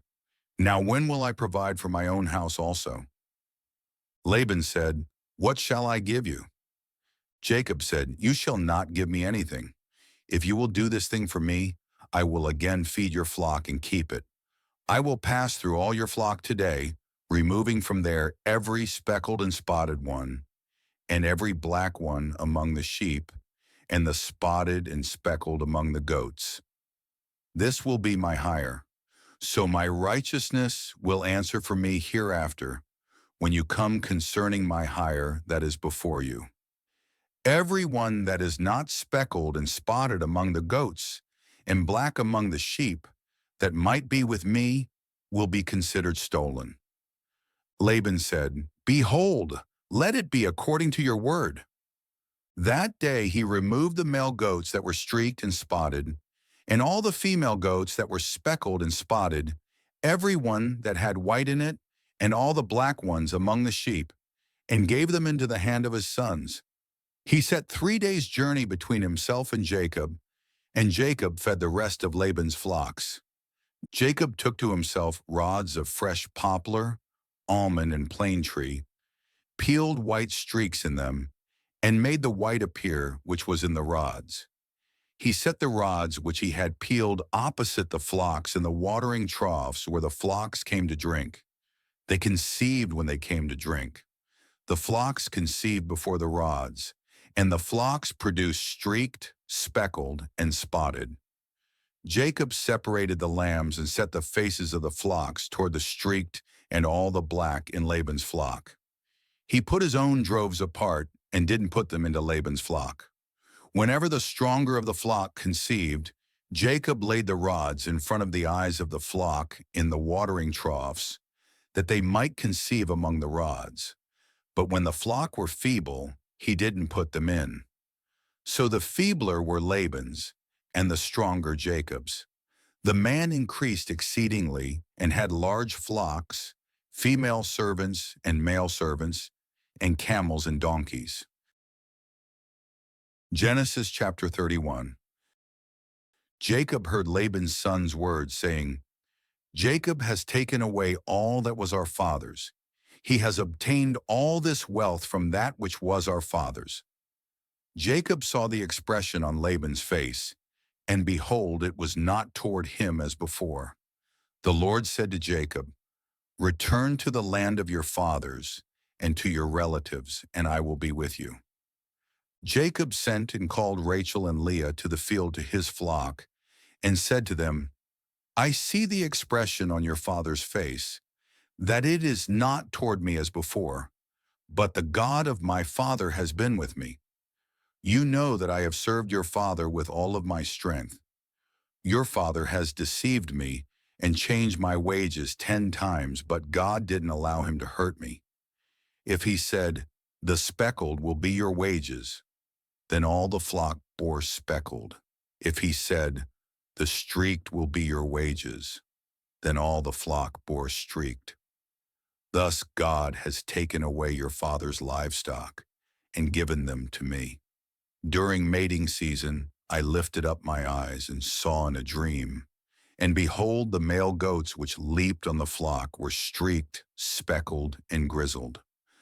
The angel of God said to me in the dream, 'Jacob,' and I said, 'Here I am.' He said, 'Now lift up your eyes and behold, all the male goats which leap on the flock are streaked, speckled, and grizzled, for I have seen all that Laban does to you. I am the God of Bethel, where you anointed a pillar, where you vowed a vow to me. Now arise, get out from this land, and return to the land of your birth.'" Rachel and Leah answered him, "Is there yet any portion or inheritance for us in our father's house? Aren't we considered as foreigners by him? For he has sold us and has also used up our money. For all the riches which God has taken away from our father are ours and our children's. Now then, whatever God has said to you, do." Then Jacob rose up and set his sons and his wives on the camels, and he took away all his livestock and all his possessions which he had gathered, including the livestock which he had gained in Paddan Aram, to go to Isaac his father to the land of Canaan. Now Laban had gone to shear his sheep, and Rachel stole the teraphim that were her father's. Jacob deceived Laban the Syrian, in that he didn't tell him that he was running away. So he fled with all that he had. He rose up, passed over the river, and set his face toward the mountain of Gilead. Laban was told on the 3rd day that Jacob had fled. He took his relatives with him and pursued him 7 days' journey. He overtook him in the mountain of Gilead. God came to Laban the Syrian in a dream of the night and said to him, "Be careful that you don't speak to Jacob, either good or bad." Laban caught up with Jacob.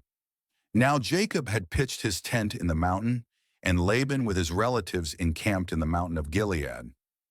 Laban said to Jacob, "What have you done that you have deceived me and carried away my daughters like captives of the sword?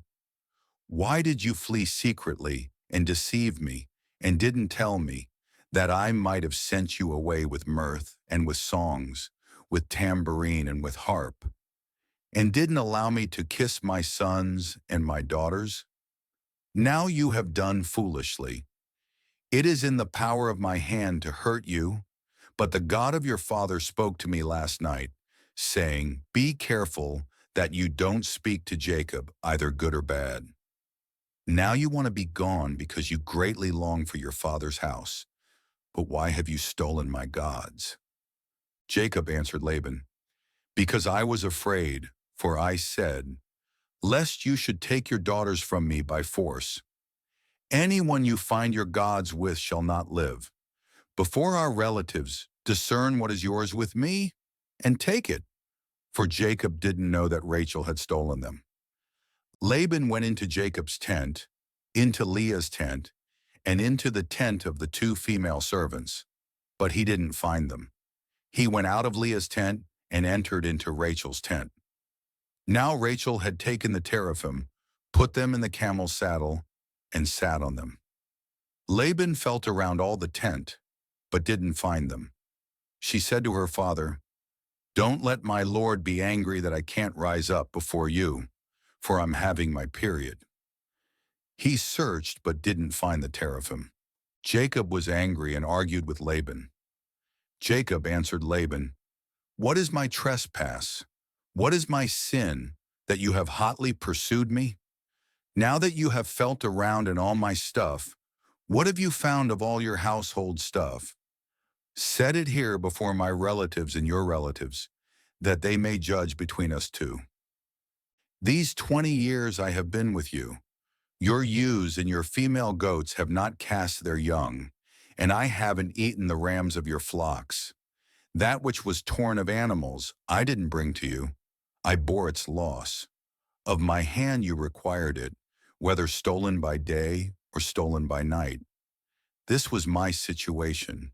In the day the drought consumed me, and the frost by night, and my sleep fled from my eyes. These 20 years I have been in your house. I served you 14 years for your 2 daughters, and 6 years for your flock, and you have changed my wages 10 times. Unless the God of my father, the God of Abraham, and the fear of Isaac had been with me, surely now you would have sent me away empty. God has seen my affliction and the labor of my hands, and rebuked you last night. Laban answered Jacob, the daughters are my daughters, the children are my children, the flocks are my flocks, and all that you see is mine. What can I do today to these my daughters, or to their children whom they have borne? Now come, let's make a covenant, you and I. Let it be for a witness between me and you. Jacob took a stone and set it up for a pillar. Jacob said to his relatives, gather stones. They took stones and made a heap. They ate there by the heap. Laban called it Jegar-Sahadutha, but Jacob called it Galeed. Laban said, this heap is witness between me and you today. Therefore it was named Galeed and Mizpah, for he said, the Lord watch between me and you when we are absent one from another. If you afflict my daughters, or if you take wives in addition to my daughters, no man is with us. Behold, God is witness between me and you. Laban said to Jacob, see this heap and see the pillar which I have set between me and you. May this heap be a witness, and the pillar be a witness, that I will not pass over this heap to you, and that you will not pass over this heap and this pillar to me for harm. The God of Abraham and the God of Nahor, the God of their father, judge between us. Then Jacob swore by the fear of his father Isaac. Jacob offered a sacrifice in the mountain and called his relatives to eat bread. They ate bread and stayed all night in the mountain. Early in the morning, Laban rose up and kissed his sons and his daughters and blessed them. Laban departed and returned to his place. Genesis chapter 32.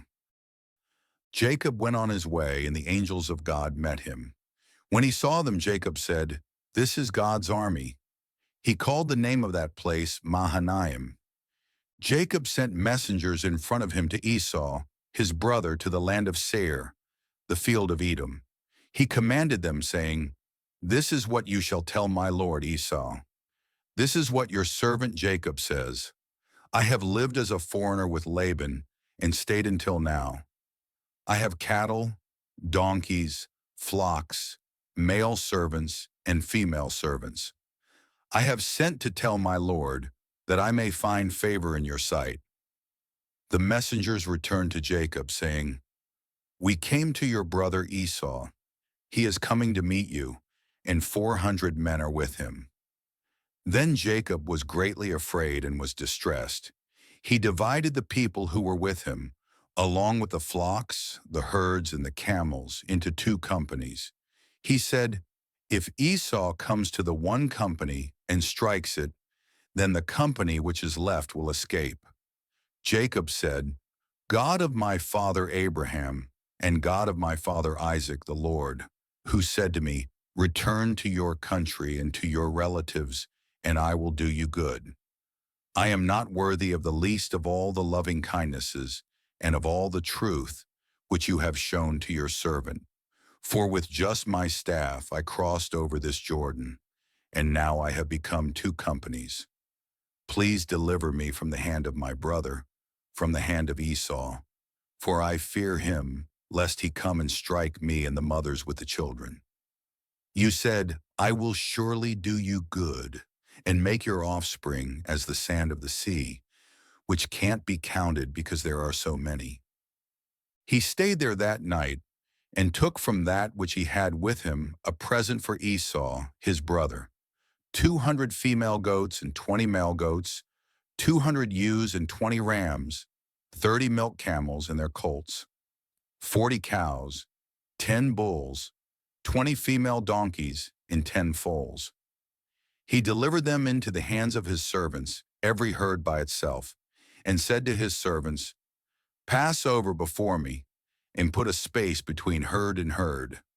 He commanded the foremost, saying, When Esau, my brother, meets you and asks you, saying, Whose are you? Where are you going? Whose are these before you? Then you shall say, They are your servant, Jacob's. It is a present sent to my lord Esau. Behold, he also is behind us. He commanded also the second and the third, and all that followed the herds, saying, This is how you shall speak to Esau when you find him. You shall say, Not only that, but behold, your servant Jacob is behind us. For he said, I will appease him with the present that goes before me, and afterward I will see his face. Perhaps he will accept me. So the present passed over before him, and he himself stayed that night in the camp.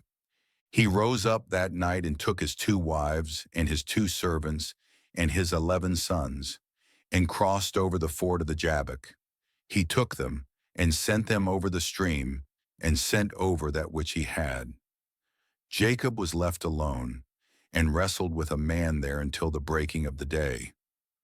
When he saw that he didn't prevail against him, the man touched the hollow of his thigh, and the hollow of Jacob's thigh was strained as he wrestled.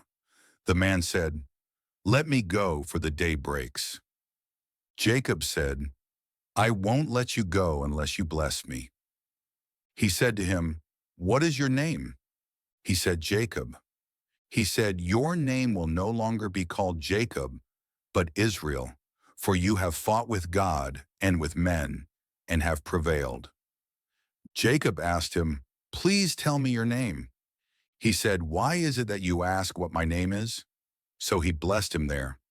Jacob called the name of the place Peniel, for he said, I have seen God face to face, and my life is preserved.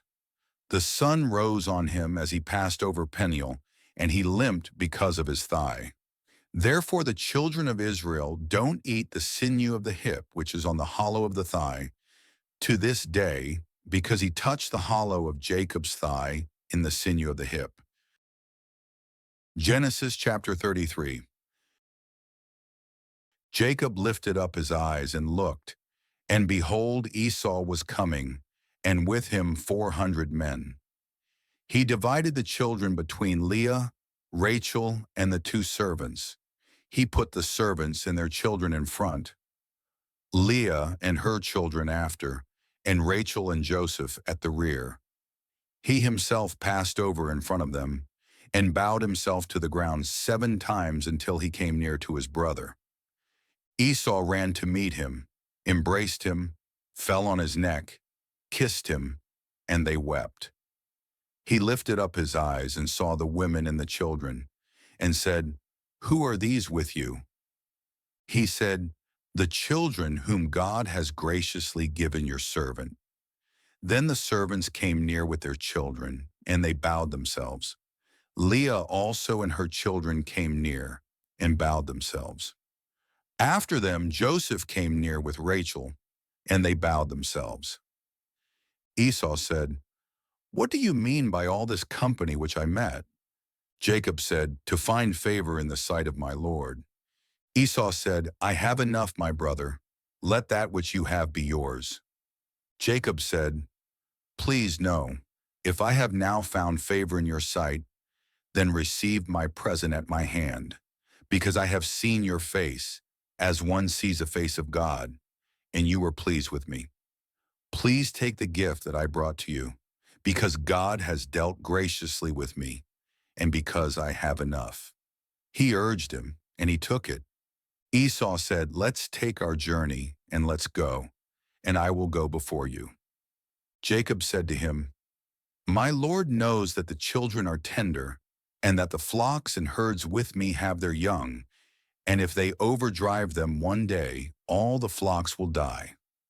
Please let my Lord pass over before his servant, and I will lead on gently, according to the pace of the livestock that are before me, and according to the pace of the children, until I come to my Lord to Seir."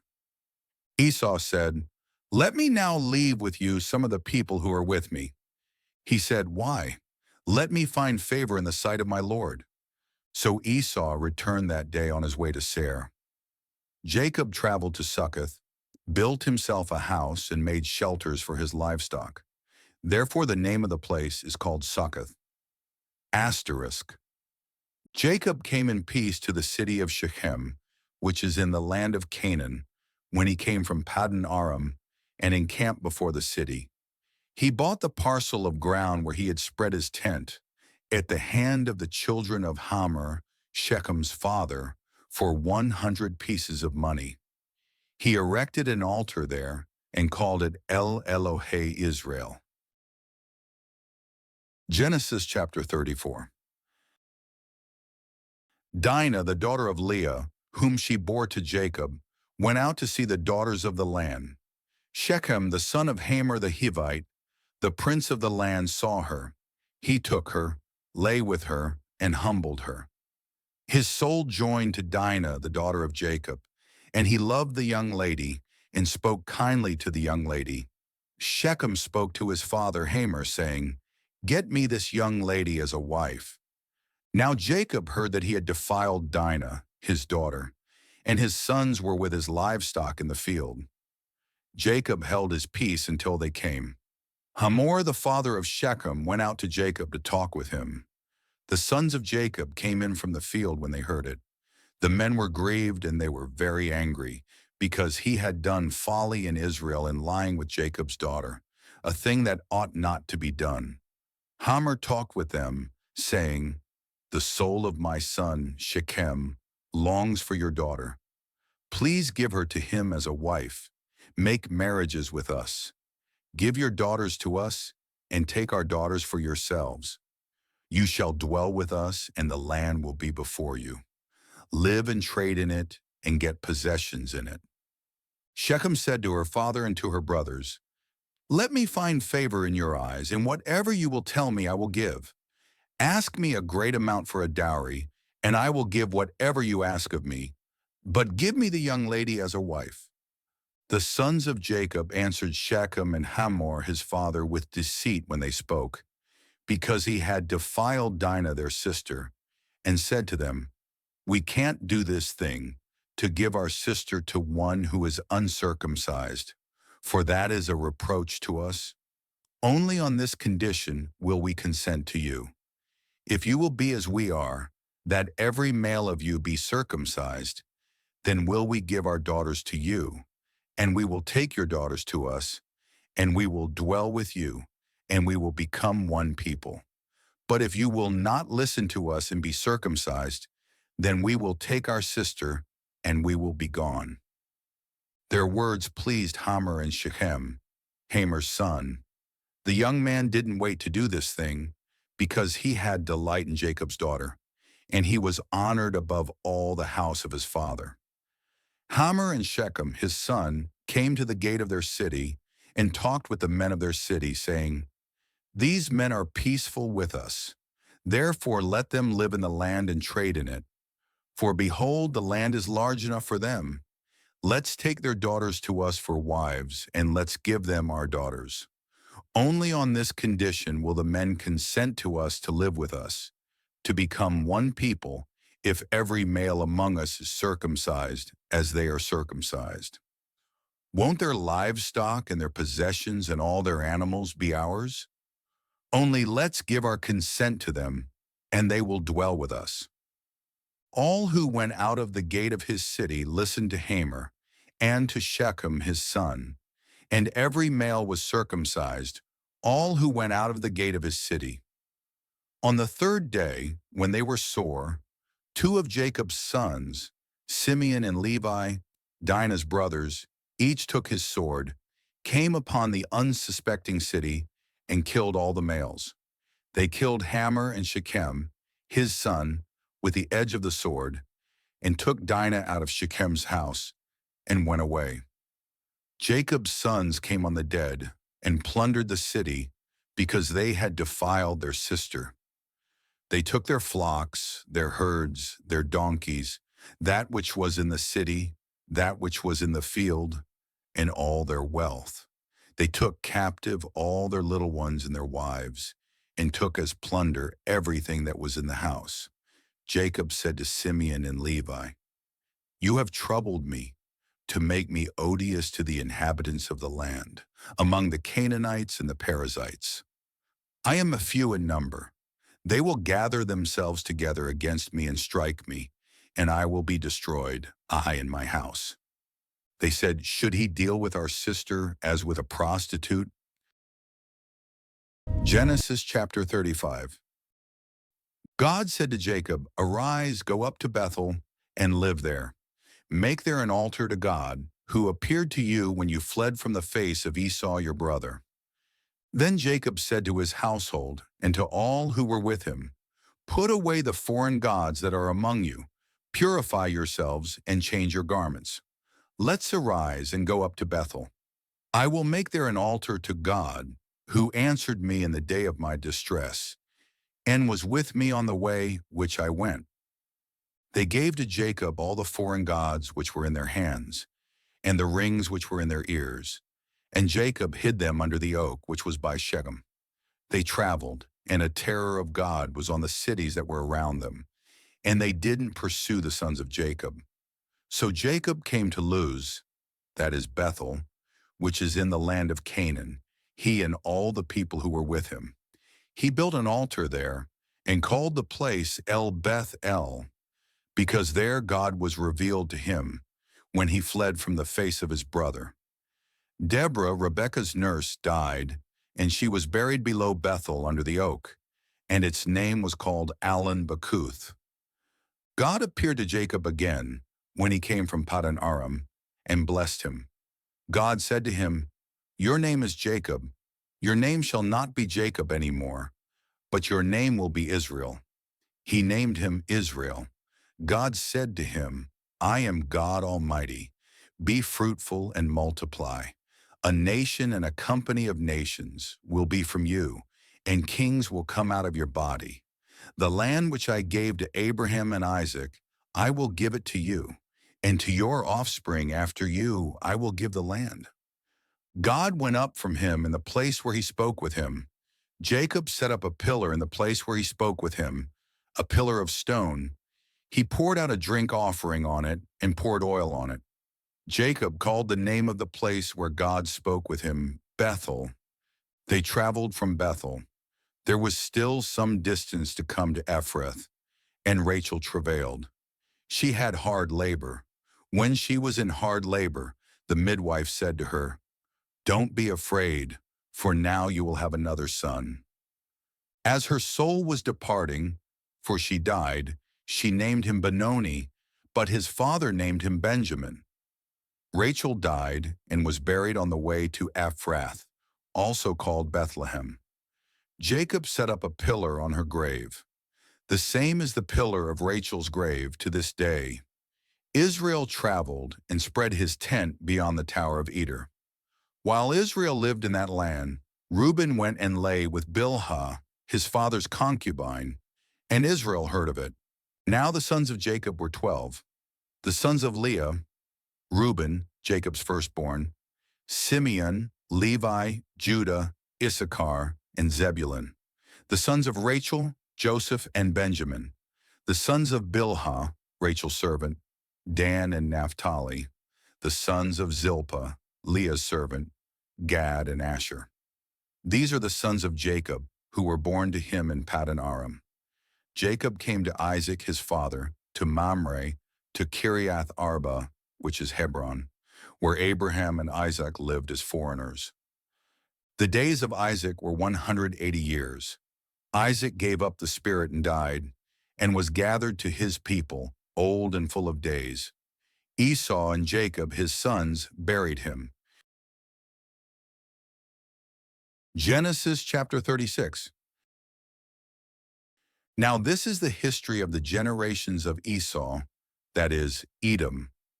Esau took his wives from the daughters of Canaan, Adah the daughter of Elon, the Hittite, and Oholibamah the daughter of Anah, the daughter of Zibeon, the Hivite, and Basemath, Ishmael's daughter, sister of Nebaioth. Adah bore to Esau Eliphaz. Basemath bore Reuel. Oholibamah bore Jush, Jalam, and Korah. These are the sons of Esau who were born to him in the land of Canaan. Esau took his wives, his sons, his daughters, and all the members of his household, with his livestock, all his animals, and all his possessions, which he had gathered in the land of Canaan, and went into a land away from his brother Jacob. For their substance was too great for them to dwell together, and the land of their travels couldn't bear them because of their livestock. Esau lived in the hill country of Seir. Esau is Edom. This is the history of the generations of Esau, the father of the Edomites, in the hill country of Seir. These are the names of Esau's sons: Eliphaz, the son of Adah, the wife of Esau, and Reuel, the son of Basemath, the wife of Esau. The sons of Eliphaz were Teman, Omar, Zepho, and Gatam, and Kenaz. Timnah was concubine to Eliphaz, Esau's son, and she bore to Eliphaz Amalek. These are the descendants of Adah, Esau's wife. These are the sons of Reuel: Nahath, Zerah, Shammah, and Mizah. These were the descendants of Basemath, Esau's wife. These were the sons of Oholibamah, the daughter of Anah, the daughter of Zibeon, Esau's wife. She bore to Esau Jush, Jalam, and Korah. These are the chiefs of the sons of Esau, the sons of Eliphaz, the firstborn of Esau: Chief Taman, Chief Omar, Chief Zepho, Chief Kenaz, Chief Korah, Chief Gatam, Chief Amalek. These are the chiefs who came of Eliphaz in the land of Edom. These are the sons of Adah. These are the sons of Reuel, Esau's son: Chief Nahath, Chief Zerah, Chief Shammah, Chief Mizah. These are the chiefs who came of Reuel in the land of Edom. These are the sons of Basemath, Esau's wife. These are the sons of Oholibamah, Esau's wife: Chief Jush, Chief Jalam, Chief Korah. These are the chiefs who came of Oholibamah, the daughter of Anah, Esau's wife. These are the sons of Esau, that is, Edom, and these are their chiefs.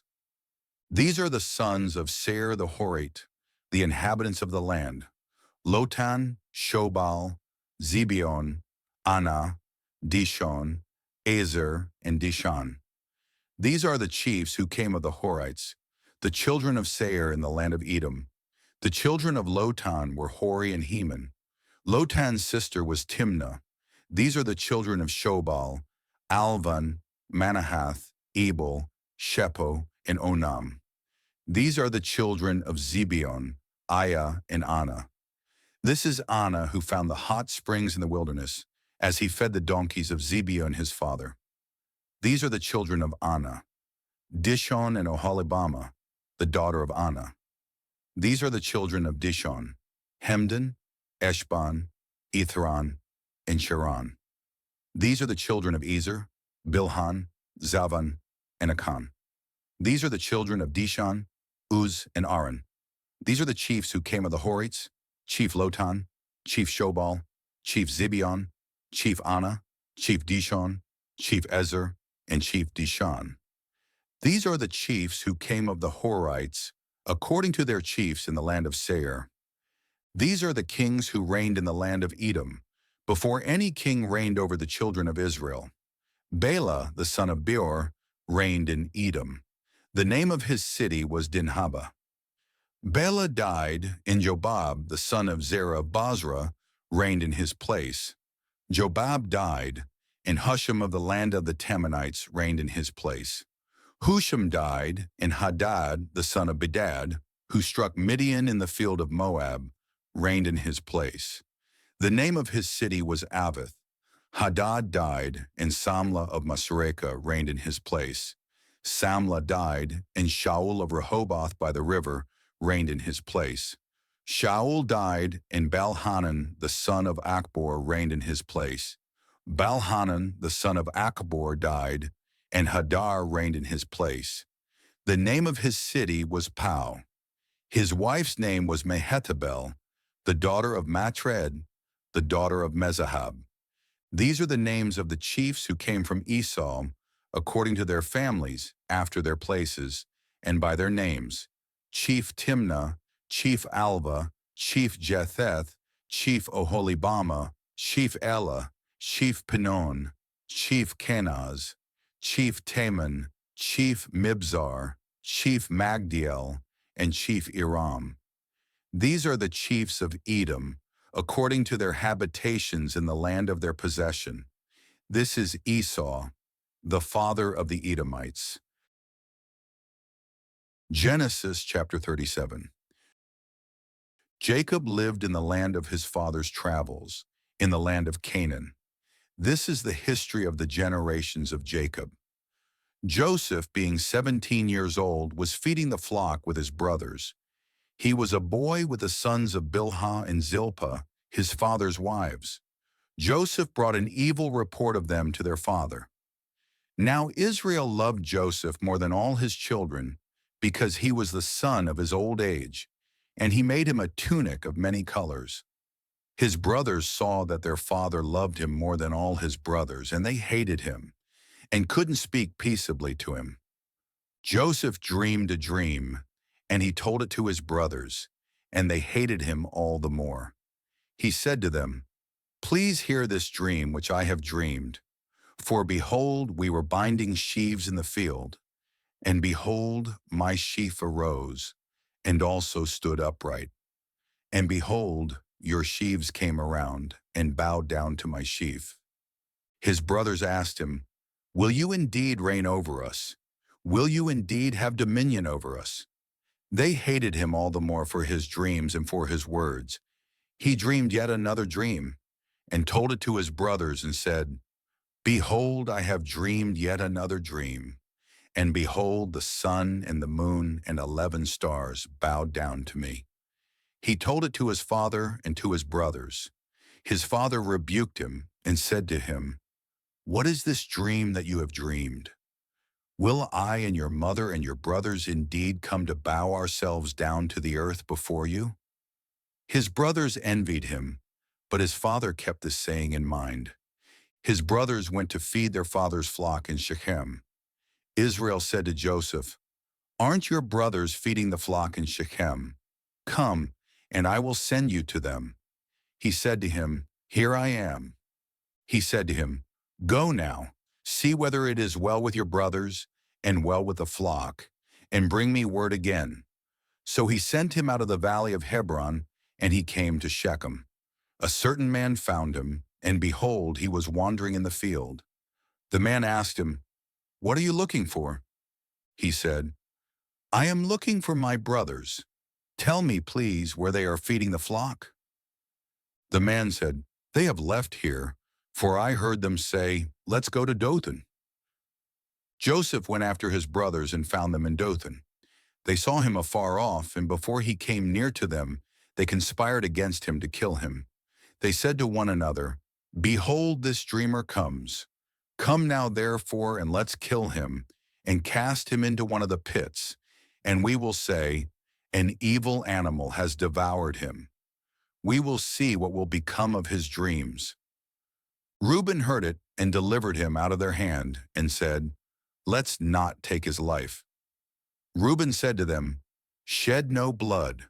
Throw him into this pit that is in the wilderness, but lay no hand on him, that he might deliver him out of their hand, to restore him to his father." When Joseph came to his brothers, they stripped Joseph of his tunic, the tunic of many colors that was on him, and they took him, and threw him into the pit. The pit was empty. There was no water in it.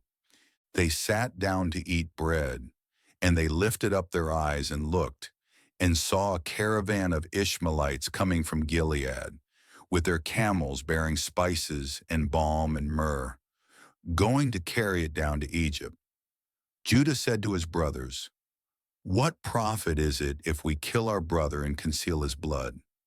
Come and let's sell him to the Ishmaelites, and not let our hand be on him, for he is our brother, our flesh." His brothers listened to him. Midianites who were merchants passed by, and they drew and lifted up Joseph out of the pit and sold Joseph to the Ishmaelites for 20 pieces of silver. The merchants brought Joseph into Egypt. Reuben returned to the pit and saw that Joseph wasn't in the pit, and he tore his clothes. He returned to his brothers and said, "The child is no more, and where will I go?" They took Joseph's tunic and killed a male goat and dipped the tunic in the blood.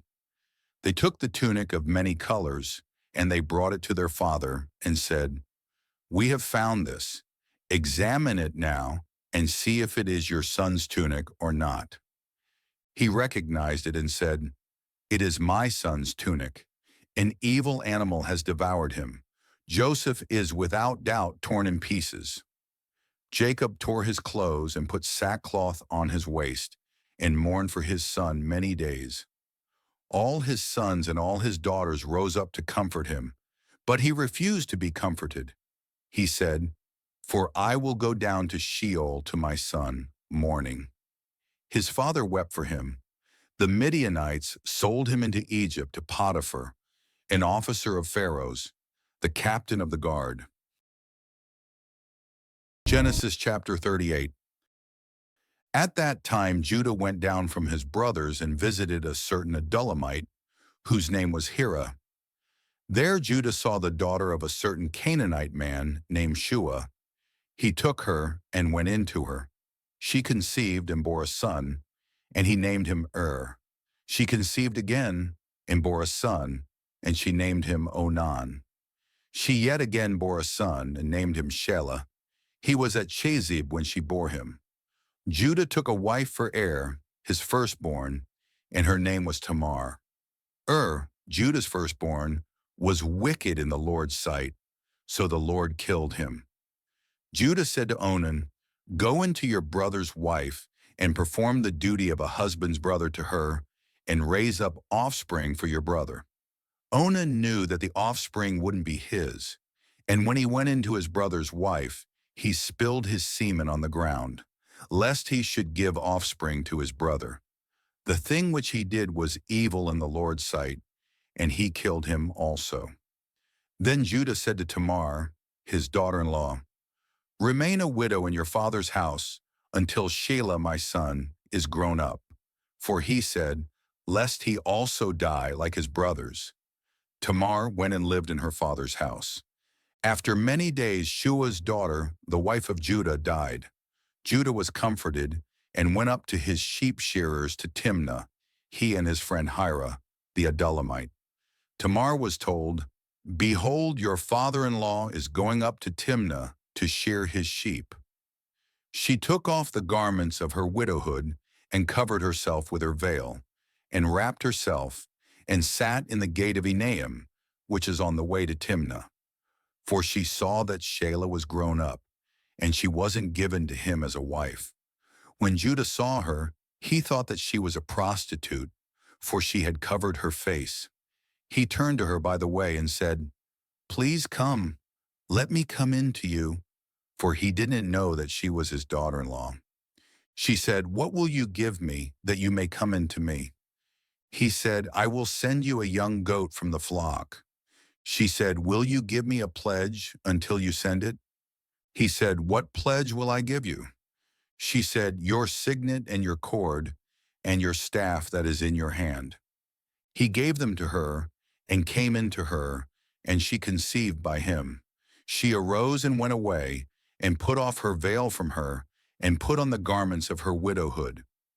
Judah sent the young goat by the hand of his friend, the Adullamite, to receive the pledge from the woman's hand, but he didn't find her. Then he asked the men of her place, saying, "Where is the prostitute that was at Enaim by the road?" They said, "There has been no prostitute here." He returned to Judah and said, "I haven't found her." And also the men of the place said, "There has been no prostitute here." Judah said, "Let her keep it, lest we be shamed. Behold, I sent this young goat, and you haven't found her." About 3 months later, Judah was told, "Tamar, your daughter-in-law, has played the prostitute. Moreover, behold, she is with child by prostitution." Judah said, "Bring her out and let her be burned." When she was brought out, she sent to her father-in-law, saying, "I am with child by the man who owns these."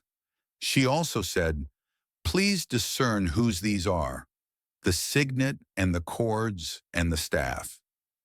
Judah acknowledged them and said, "She is more righteous than I, because I didn't give her to Shelah my son." He knew her again no more. In the time of her travail, behold, twins were in her womb. When she travailed, one put out a hand, and the midwife took and tied a scarlet thread on his hand, saying, "This came out first." As he drew back his hand, behold, his brother came out, and she said, "Why have you made a breach for yourself?" Therefore his name was called Perez. Afterward his brother came out, who had the scarlet thread on his hand, and his name was called Zerah. Genesis chapter 39. Joseph was brought down to Egypt. Potiphar, an officer of Pharaoh's, the captain of the guard, an Egyptian, bought him from the hand of the Ishmaelites that had brought him down there. The Lord was with Joseph, and he was a prosperous man. He was in the house of his master the Egyptian. His master saw that the Lord was with him, and that the Lord made all that he did prosper in his hand. Joseph found favor in his sight. He ministered to him, and Potiphar made him overseer over his house. And all that he had, he put into his hand.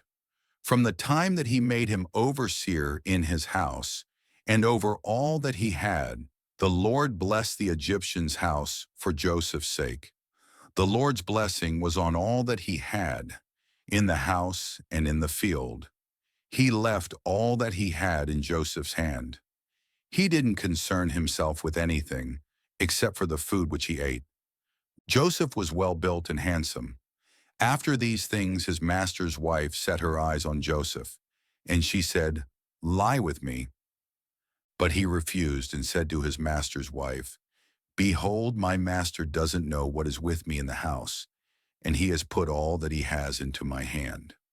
No one is greater in this house than I am, and he has not kept back anything from me but you, because you are his wife. How then can I do this great wickedness and sin against God?"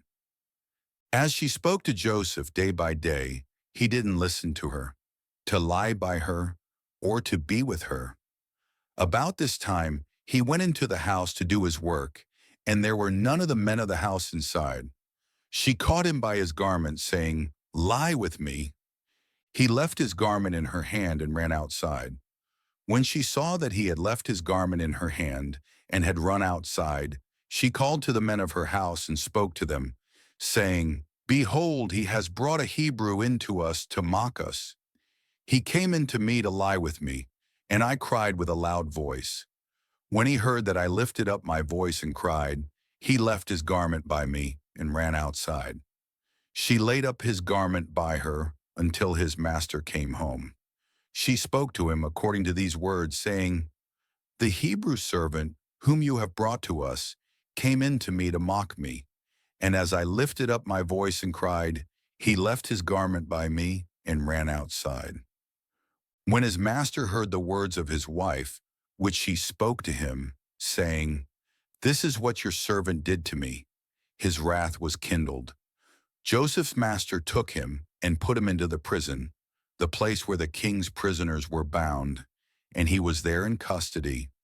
But the Lord was with Joseph and showed kindness to him and gave him favor in the sight of the keeper of the prison. The keeper of the prison committed to Joseph's hand all the prisoners who were in the prison. Whatever they did there, he was responsible for it. The keeper of the prison didn't look after anything that was under his hand, because the Lord was with him, and that which he did, the Lord made it prosper. Genesis chapter 40. After these things, the butler of the king of Egypt and his baker offended their lord, the king of Egypt. Pharaoh was angry with his two officers, the chief cupbearer and the chief baker. He put them in custody in the house of the captain of the guard, into the prison, the place where Joseph was bound. The captain of the guard assigned them to Joseph, and he took care of them. They stayed in prison many days. They both dreamed a dream, each man his dream, in one night, each man according to the interpretation of his dream, the cupbearer and the baker of the king of Egypt, who were bound in the prison. Joseph came in to them in the morning and saw them, and saw that they were sad. He asked Pharaoh's officers, who were with him in custody in his master's house, saying, "Why do you look so sad today?" They said to him, "We have dreamed a dream, and there is no one who can interpret it." Joseph said to them, "Don't interpretations belong to God? Please tell it to me." The chief cupbearer told his dream to Joseph and said to him, "In my dream, behold, a vine was in front of me, and in the vine were 3 branches. It was as though it budded, it blossomed, and its clusters produced ripe grapes. Pharaoh's cup was in my hand, and I took the grapes and pressed them into Pharaoh's cup, and I gave the cup into Pharaoh's hand." Joseph said to him, "This is its interpretation. The 3 branches are 3 days. Within 3 more days, Pharaoh will lift up your head and restore you to your office. You will give Pharaoh's cup into his hand the way you did when you were his cupbearer. But remember me when it is well with you. Please show kindness to me and make mention of me to Pharaoh, and bring me out of this house. For indeed I was stolen away out of the land of the Hebrews, and here also I have done nothing that they should put me into the dungeon." When the chief baker saw that the interpretation was good, he said to Joseph, "I also was in my dream, and behold, 3 baskets of white bread were on my head. In the uppermost basket there were all kinds of baked food for Pharaoh, and the birds ate them out of the basket on my head." Joseph answered, "This is its interpretation. The 3 baskets are 3 days. Within 3 more days, Pharaoh will lift up your head from off you, and will hang you on a tree, and the birds will eat your flesh from off you." On the 3rd day, which was Pharaoh's birthday, he made a feast for all his servants, and he lifted up the head of the chief cupbearer and the head of the chief baker among his servants. He restored the chief cupbearer to his position again, and he gave the cup into Pharaoh's hand. But he hanged the chief baker, as Joseph had interpreted to them. Yet the chief cupbearer didn't remember Joseph, but forgot him. Genesis chapter 41. At the end of 2 full years Pharaoh dreamed, and behold, he stood by the river. Behold, 7 cattle came up out of the river. They were sleek and fat, and they fed in the marsh grass. Behold, 7 other cattle came up after them out of the river, ugly and thin, and stood by the other cattle on the brink of the river. The ugly and thin cattle ate up the 7 sleek and fat cattle. So Pharaoh awoke. He slept and dreamed a second time, and behold, 7 heads of grain came up on one stalk, healthy and good. Behold, 7 heads of grain, thin and blasted with the east wind, sprung up after them. The thin heads of grain swallowed up the 7 healthy and full ears. Pharaoh awoke, and behold, it was a dream. In the morning his spirit was troubled, and he sent and called for all of Egypt's magicians and wise men. Pharaoh told them his dreams, but there was no one who could interpret them to Pharaoh. Then the chief cupbearer spoke to Pharaoh, saying, I remember my faults today. Pharaoh was angry with his servants and put me in custody in the house of the captain of the guard with the chief baker. We dreamed a dream in one night, he and I. Each man dreamed according to the interpretation of his dream. There was with us there a young man, a Hebrew, servant to the captain of the guard, and we told him, and he interpreted to us our dreams. He interpreted to each man according to his dream. As he interpreted to us, so it was. He restored me to my office, and he hanged him. Then Pharaoh sent and called Joseph, and they brought him hastily out of the dungeon. He shaved himself, changed his clothing, and came into Pharaoh. Pharaoh said to Joseph, I have dreamed a dream, and there is no one who can interpret it. I have heard it said of you that when you hear a dream, you can interpret it. Joseph answered Pharaoh, saying, It isn't in me.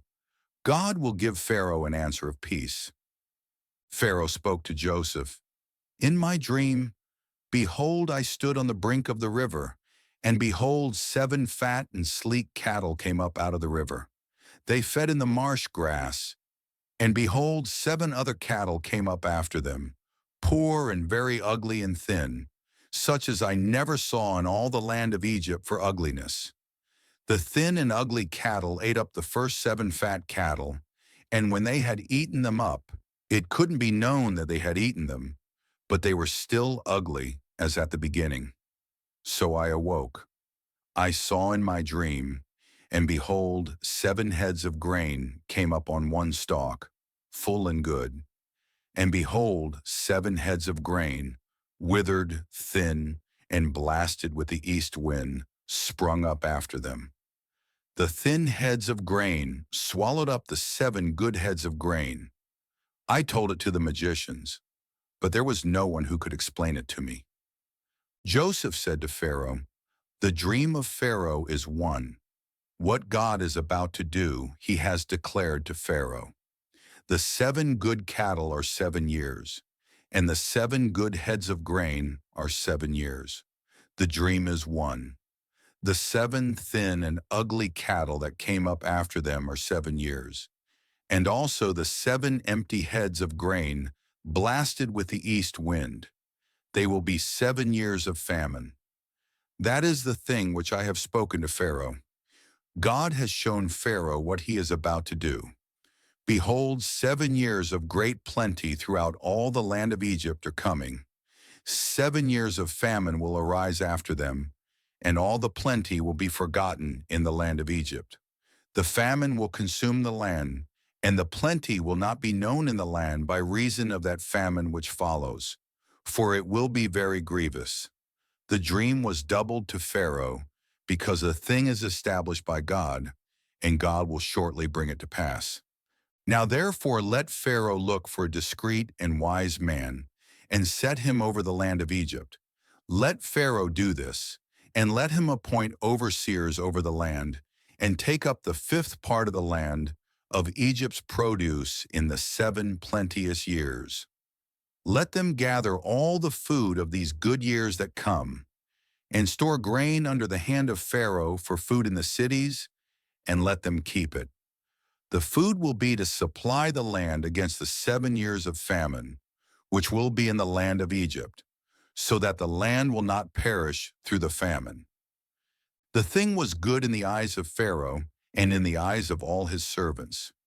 Pharaoh said to his servants, Can we find such a one as this, a man in whom is the Spirit of God?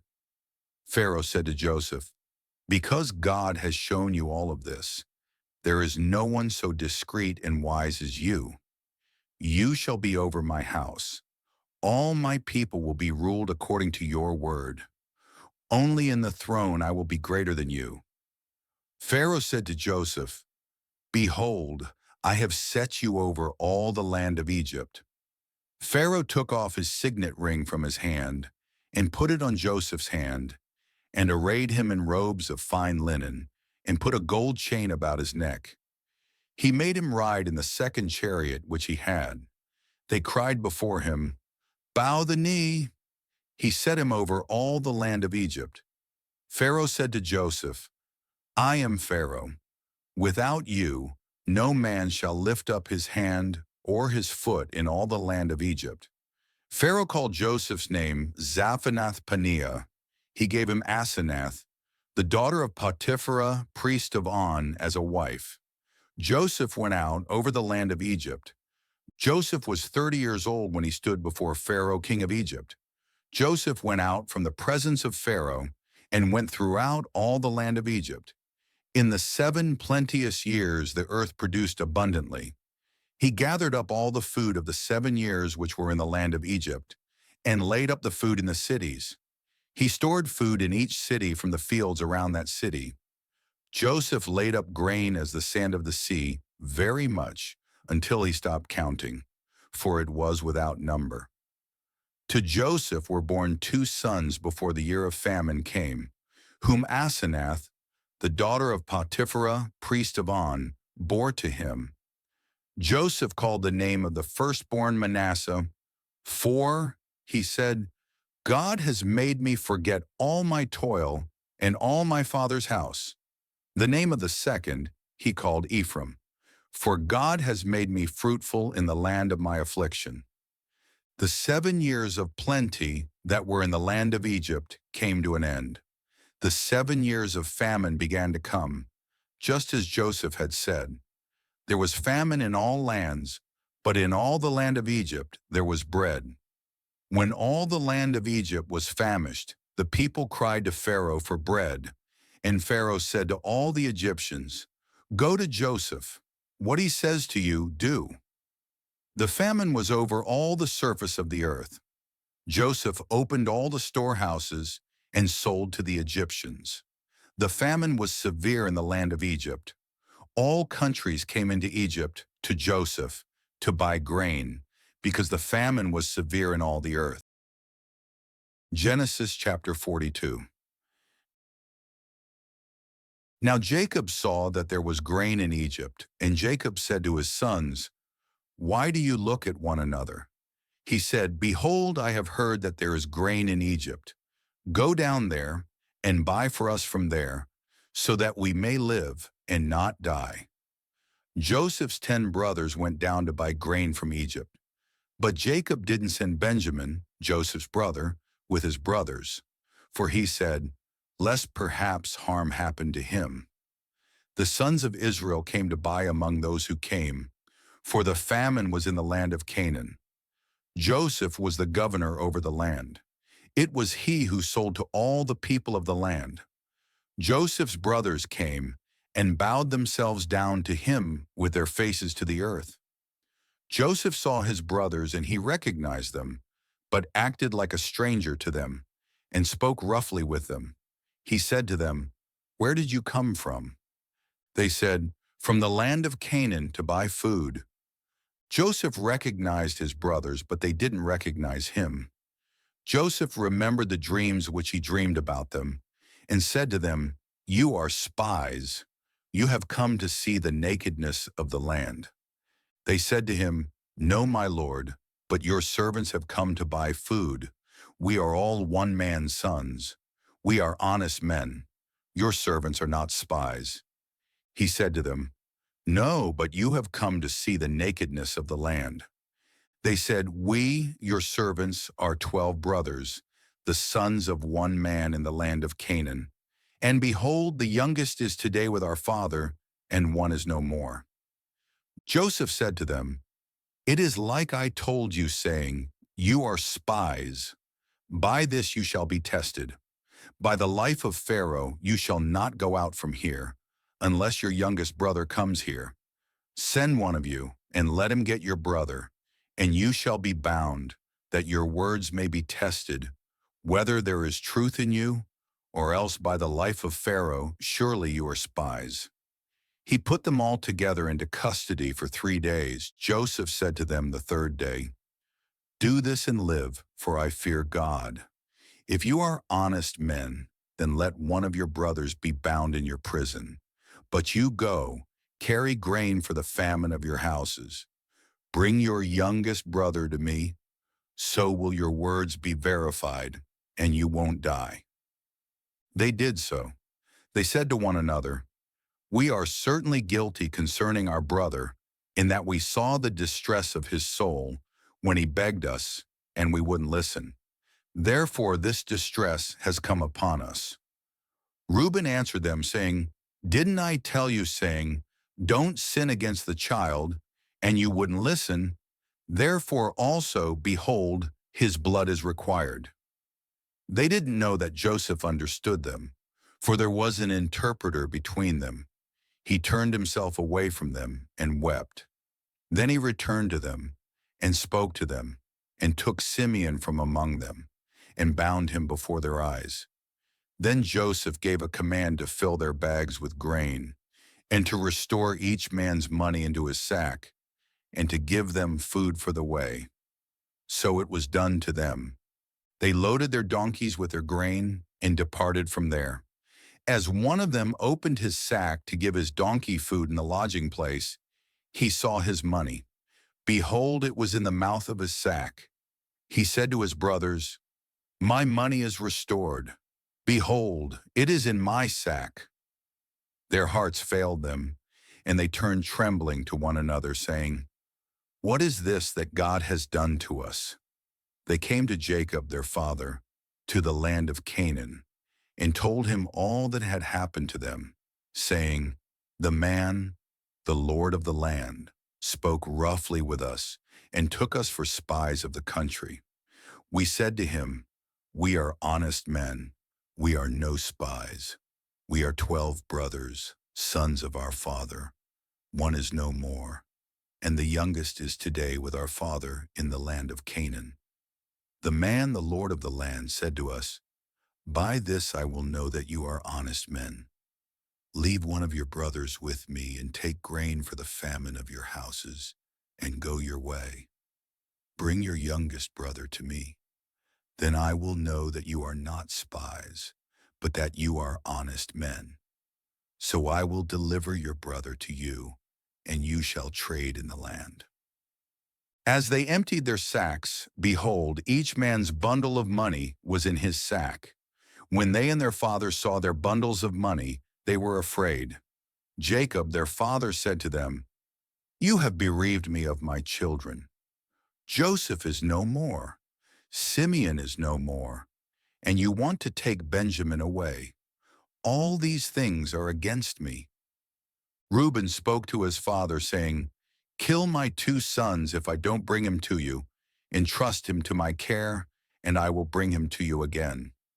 He said, 'My son shall not go down with you, for his brother is dead, and he only is left.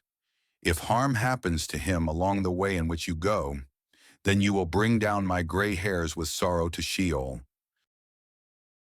Genesis chapter 43. The famine was severe in the land. When they had eaten up the grain which they had brought out of Egypt, their father said to them, "Go again, buy us a little more food." Judah spoke to him, saying, "The man solemnly warned us, saying, 'You shall not see my face unless your brother is with you. If you'll send our brother with us, we'll go down and buy you food. But if you don't send him, we won't go down. For the man said to us, "You shall not see my face unless your brother is with you."' Israel said, 'Why did you treat me so badly, telling the man that you had another brother?' They said, 'The man asked directly concerning ourselves and concerning our relatives, saying, "Is your father still alive? Have you another brother?" We just answered his questions. Is there any way we could know that he would say, 'Bring your brother down'?' Judah said to Israel his father, 'Send the boy with me, and we'll get up and go, so that we may live and not die, both we and you, and also our little ones. I'll be collateral for him. From my hand will you require him. If I don't bring him to you and set him before you, then let me bear the blame forever. For if we hadn't delayed, surely we would have returned a second time by now.' Their father Israel said to them, 'If it must be so, then do this. Take from the choice fruits of the land in your bags, and carry down a present for the man, a little balm, a little honey, spices and myrrh, nuts and almonds. And take double money in your hand, and take back the money that was returned in the mouth of your sacks. Perhaps it was an oversight. Take your brother also. Get up and return to the man. May God Almighty give you mercy before the man, that he may release to you your other brother and Benjamin. If I am bereaved of my children, I am bereaved. The men took that present, and they took double money in their hand, and Benjamin, and got up, went down to Egypt, and stood before Joseph. When Joseph saw Benjamin with them, he said to the steward of his house, "Bring the men into the house, and butcher an animal, and prepare, for the men will dine with me at noon." The man did as Joseph commanded, and the man brought the men to Joseph's house. The men were afraid because they were brought to Joseph's house, and they said, "Because of the money that was returned in our sacks the first time, we're brought in, that he may seek occasion against us, attack us, and seize us as slaves along with our donkeys." They came near to the steward of Joseph's house, and they spoke to him at the door of the house and said, "Oh, my lord, we indeed came down the first time to buy food. When we came to the lodging place, we opened our sacks, and behold, each man's money was in the mouth of his sack, our money in full weight. We have brought it back in our hand. We have brought down other money in our hand to buy food. We don't know who put our money in our sacks." He said, "Peace be to you. Don't be afraid. Your God and the God of your father has given you treasure in your sacks. I received your money." He brought Simeon out to them. The man brought the men into Joseph's house and gave them water, and they washed their feet. He gave their donkeys fodder. They prepared the present for Joseph's coming at noon, for they heard that they should eat bread there. When Joseph came home, they brought him the present which was in their hand into the house, and bowed themselves down to the earth before him. He asked them of their welfare, and said, "Is your father well? The old man of whom you spoke, is he yet alive?" They said, "Your servant, our father, is well. He is still alive." They bowed down humbly. He lifted up his eyes and saw Benjamin, his brother, his mother's son, and said, "Is this your youngest brother, of whom you spoke to me?" He said, "God be gracious to you, my son." Joseph hurried, for his heart yearned over his brother, and he sought a place to weep. He entered into his room and wept there. He washed his face and came out. He controlled himself and said, "Serve the meal." They served him by himself, and them by themselves, and the Egyptians who ate with him by themselves, because the Egyptians don't eat with the Hebrews, for that is an abomination to the Egyptians. They sat before him, the firstborn according to his birthright, and the youngest according to his youth, and the men marveled with one another. He sent portions to them from before him, but Benjamin's portion was 5 times as much as any of theirs. They drank and were merry with him. Genesis chapter 44. He commanded the steward of his house, saying, "Fill the men's sacks with food as much as they can carry, and put each man's money in his sack's mouth. Put my cup, the silver cup, in the sack's mouth of the youngest, with his grain money." He did according to the word that Joseph had spoken. As soon as the morning was light, the men were sent away, they and their donkeys. When they had gone out of the city and were not yet far off, Joseph said to his steward, "Up, follow after the men. When you overtake them, ask them, 'Why have you rewarded evil for good? Isn't this that from which my Lord drinks, and by which he indeed divines? You have done evil in so doing.'" He overtook them, and he spoke these words to them. They said to him, "Why does my Lord speak such words as these? Far be it from your servants that they should do such a thing. Behold, the money which we found in our sacks' mouths, we brought again to you out of the land of Canaan. How then should we steal silver or gold out of your Lord's house? With whomever of your servants it is found, let him die, and we also will be my Lord's slaves. He said, Now also let it be according to your words. He with whom it is found will be my slave, and you will be blameless. Then they hurried, and each man took his sack down to the ground, and each man opened his sack. He searched, beginning with the oldest and ending at the youngest. The cup was found in Benjamin's sack. Then they tore their clothes, and each man loaded his donkey and returned to the city. Judah and his brothers came to Joseph's house, and he was still there. They fell on the ground before him. Joseph said to them, What deed is this that you have done? Don't you know that such a man as I can indeed do divination? Judah said, What will we tell my Lord? What will we speak? How will we clear ourselves? God has found out the iniquity of your servants. Behold, we are my Lord's slaves, both we and he also in whose hand the cup is found. He said, Far be it from me that I should do so. The man in whose hand the cup is found, he will be my slave. But as for you, go up in peace to your father. Then Judah came near to him and said, O my Lord, please let your servant speak a word in my Lord's ears, and don't let your anger burn against your servant, for you are even as Pharaoh. My Lord asked his servants, saying, Have you a father or a brother? We said to my Lord, We have a father, an old man, and a child of his old age, a little one, and his brother is dead, and he alone is left of his mother, and his father loves him. You said to your servants, Bring him down to me, that I may set my eyes on him. We said to my Lord, The boy can't leave his father, for if he should leave his father would die. You said to your servants, Unless your youngest brother comes down with you, you will see my face no more. When we came up to your servant, my father, we told him the words of my Lord. Our father said, Go again and buy us a little food. We said, We can't go down. If our youngest brother is with us, then we will go down, for we may not see the man's face unless our youngest brother is with us. Your servant, my father, said to us, You know that my wife bore me 2 sons.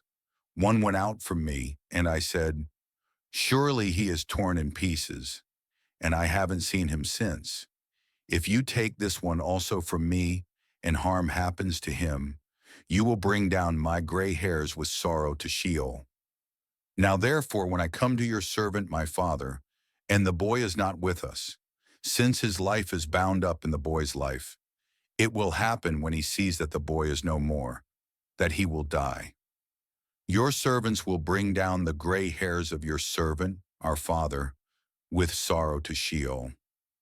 For your servant became collateral for the boy to my father, saying, If I don't bring him to you, then I will bear the blame to my father forever. Now therefore, please let your servant stay instead of the boy, my Lord's slave, and let the boy go up with his brothers. For how will I go up to my father if the boy isn't with me, lest I see the evil that will come on my father? Genesis chapter 45. Then Joseph couldn't control himself before all those who stood before him, and he called out, "'Cause everyone to go out from me." No one else stood with him, while Joseph made himself known to his brothers. He wept aloud. The Egyptians heard, and the house of Pharaoh heard. Joseph said to his brothers, "I am Joseph. Does my father still live?" His brothers couldn't answer him, for they were terrified at his presence. Joseph said to his brothers, "Come near to me, please." They came near. He said, "I am Joseph, your brother, whom you sold into Egypt. Now don't be grieved, nor angry with yourselves that you sold me here, for God sent me before you to preserve life. For these 2 years the famine has been in the land, and there are yet 5 years, in which there will be no plowing and no harvest. God sent me before you to preserve for you a remnant in the earth and to save you alive by a great deliverance. So now it wasn't you who sent me here, but God, and he has made me a father to Pharaoh, lord of all his house, and ruler over all the land of Egypt. Hurry and go up to my father and tell him, this is what your son Joseph says. God has made me lord of all Egypt. Come down to me, don't wait. You shall dwell in the land of Goshen, and you will be near to me, you, your children, your children's children, your flocks, your herds, and all that you have. There I will provide for you, for there are yet 5 years of famine, lest you come to poverty, you and your household, and all that you have.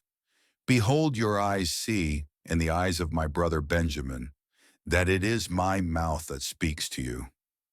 You shall tell my father of all my glory in Egypt, and of all that you have seen.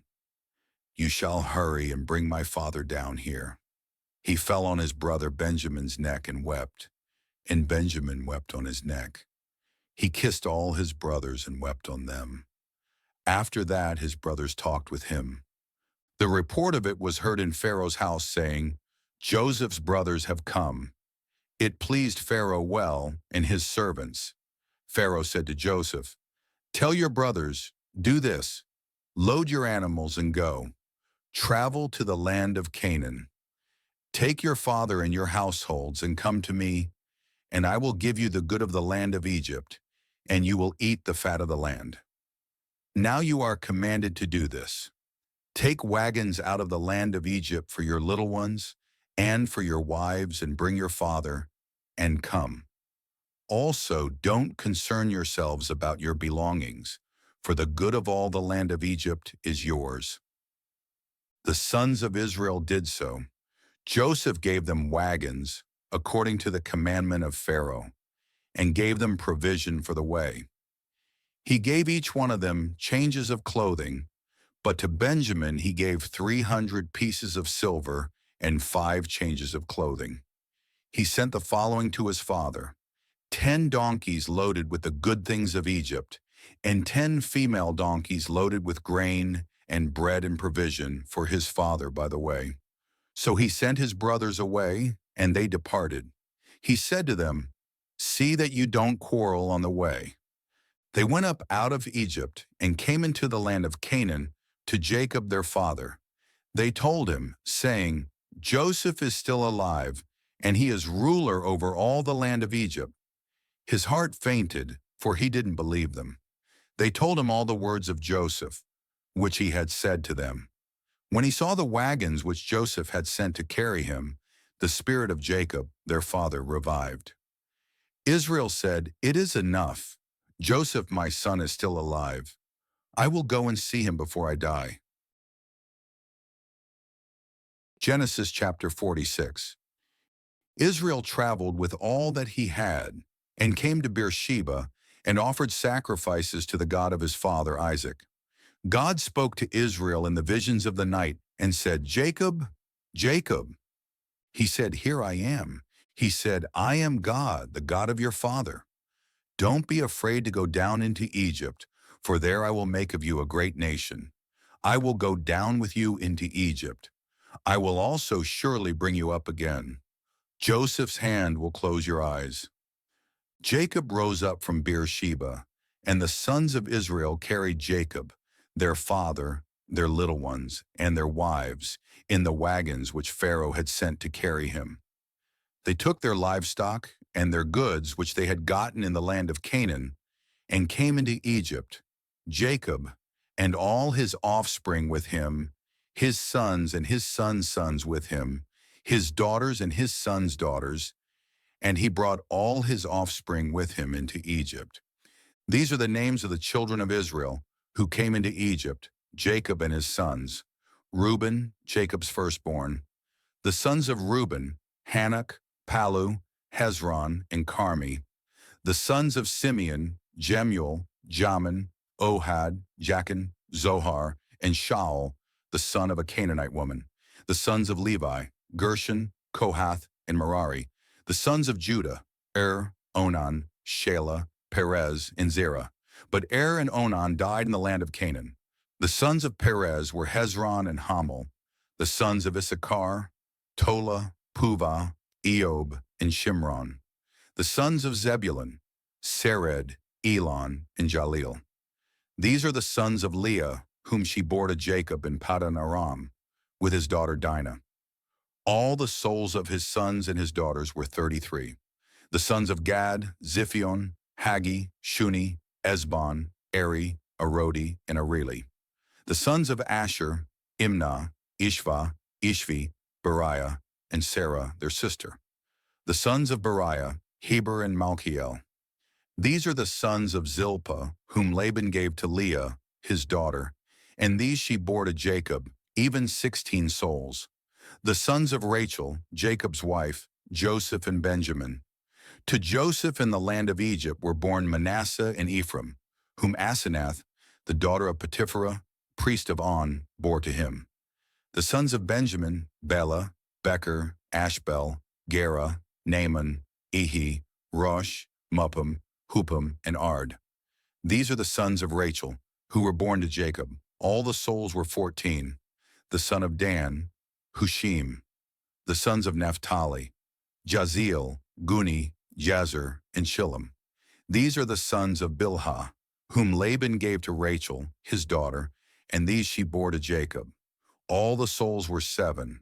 All the souls who came with Jacob into Egypt, who were his direct offspring, in addition to Jacob's sons' wives, all the souls were 66. The sons of Joseph, who were born to him in Egypt, were 2 souls. All the souls of the house of Jacob, who came into Egypt, were 70. Jacob sent Judah before him to Joseph, to show the way before him to Goshen, and they came into the land of Goshen. Joseph prepared his chariot and went up to meet Israel, his father, in Goshen. He presented himself to him, and fell on his neck, and wept on his neck a good while. Israel said to Joseph, "Now let me die, since I have seen your face, that you are still alive." Joseph said to his brothers and to his father's house, "I will go up and speak with Pharaoh, and will tell him, my brothers and my father's house, who were in the land of Canaan, have come to me. These men are shepherds, for they have been keepers of livestock, and they have brought their flocks and their herds and all that they have. It will happen when Pharaoh summons you and will say, 'What is your occupation?' that you shall say, 'Your servants have been keepers of livestock from our youth even until now, both we and our fathers,' that you may dwell in the land of Goshen, for every shepherd is an abomination to the Egyptians." Genesis chapter 47. Then Joseph went in and told Pharaoh and said, "My father and my brothers with their flocks, their herds, and all that they own, have come out of the land of Canaan, and behold, they are in the land of Goshen." From among his brothers he took 5 men and presented them to Pharaoh. Pharaoh said to his brothers, "What is your occupation?" They said to Pharaoh, "Your servants are shepherds, both we and our fathers." They also said to Pharaoh, "We have come to live as foreigners in the land, for there is no pasture for your servants' flocks. For the famine is severe in the land of Canaan. Now therefore, please, let your servants dwell in the land of Goshen." Pharaoh spoke to Joseph, saying, "Your father and your brothers have come to you. The land of Egypt is before you. Make your father and your brothers dwell in the best of the land. Let them dwell in the land of Goshen. If you know any able men among them, then put them in charge of my livestock." Joseph brought in Jacob, his father, and set him before Pharaoh, and Jacob blessed Pharaoh. Pharaoh said to Jacob, "How old are you?" Jacob said to Pharaoh, "The years of my pilgrimage are 130 years. The days of the years of my life have been few and evil. They have not attained to the days of the years of the life of my fathers in the days of their pilgrimage." Jacob blessed Pharaoh and went out from the presence of Pharaoh. Joseph placed his father and his brothers and gave them a possession in the land of Egypt, in the best of the land, in the land of Ramesses, as Pharaoh had commanded. Joseph provided his father, his brothers, and all of his father's household with bread, according to the sizes of their families. There was no bread in all the land, for the famine was very severe, so that the land of Egypt and the land of Canaan fainted by reason of the famine. Joseph gathered up all the money that was found in the land of Egypt and in the land of Canaan for the grain which they bought, and Joseph brought the money into Pharaoh's house. When the money was all spent in the land of Egypt and in the land of Canaan, all the Egyptians came to Joseph and said, "Give us bread, for why should we die in your presence? For our money fails." Joseph said, "Give me your livestock, and I will give you food for your livestock if your money's gone."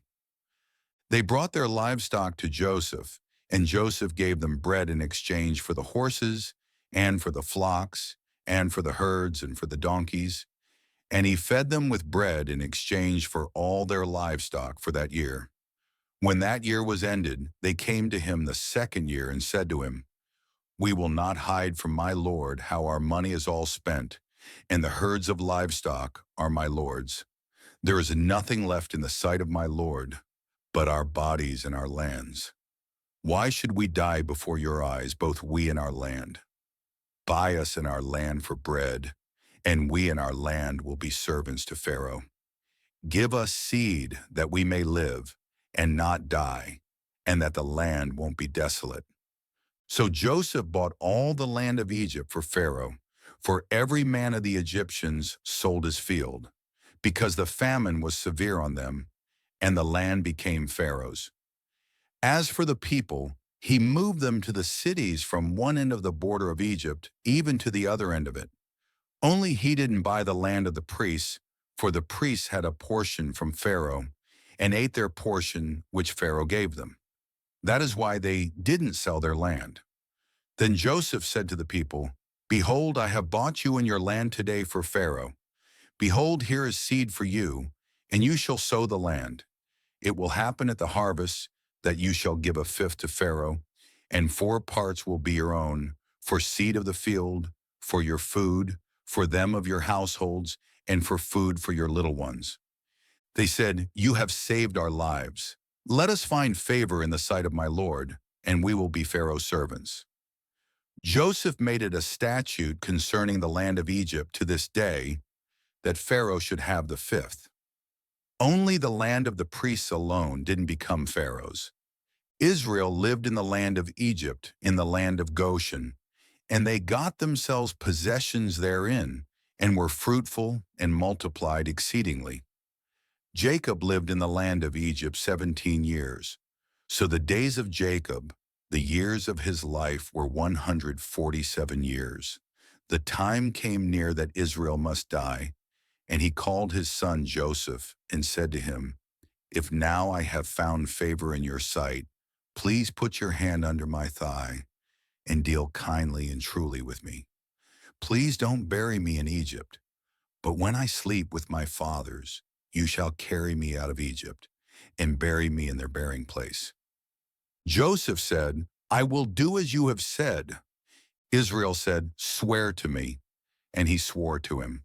Then Israel bowed himself on the bed's head. Genesis chapter 48. After these things, someone said to Joseph, "Behold, your father is sick." He took with him his 2 sons, Manasseh and Ephraim. Someone told Jacob and said, "Behold, your son Joseph comes to you." And Israel strengthened himself and sat on the bed. Jacob said to Joseph, "God Almighty appeared to me at Luz in the land of Canaan, and blessed me, and said to me, 'Behold, I will make you fruitful and multiply you, and I will make of you a company of peoples, and will give this land to your offspring after you for an everlasting possession.' Now your 2 sons who were born to you in the land of Egypt, before I came to you into Egypt, are mine.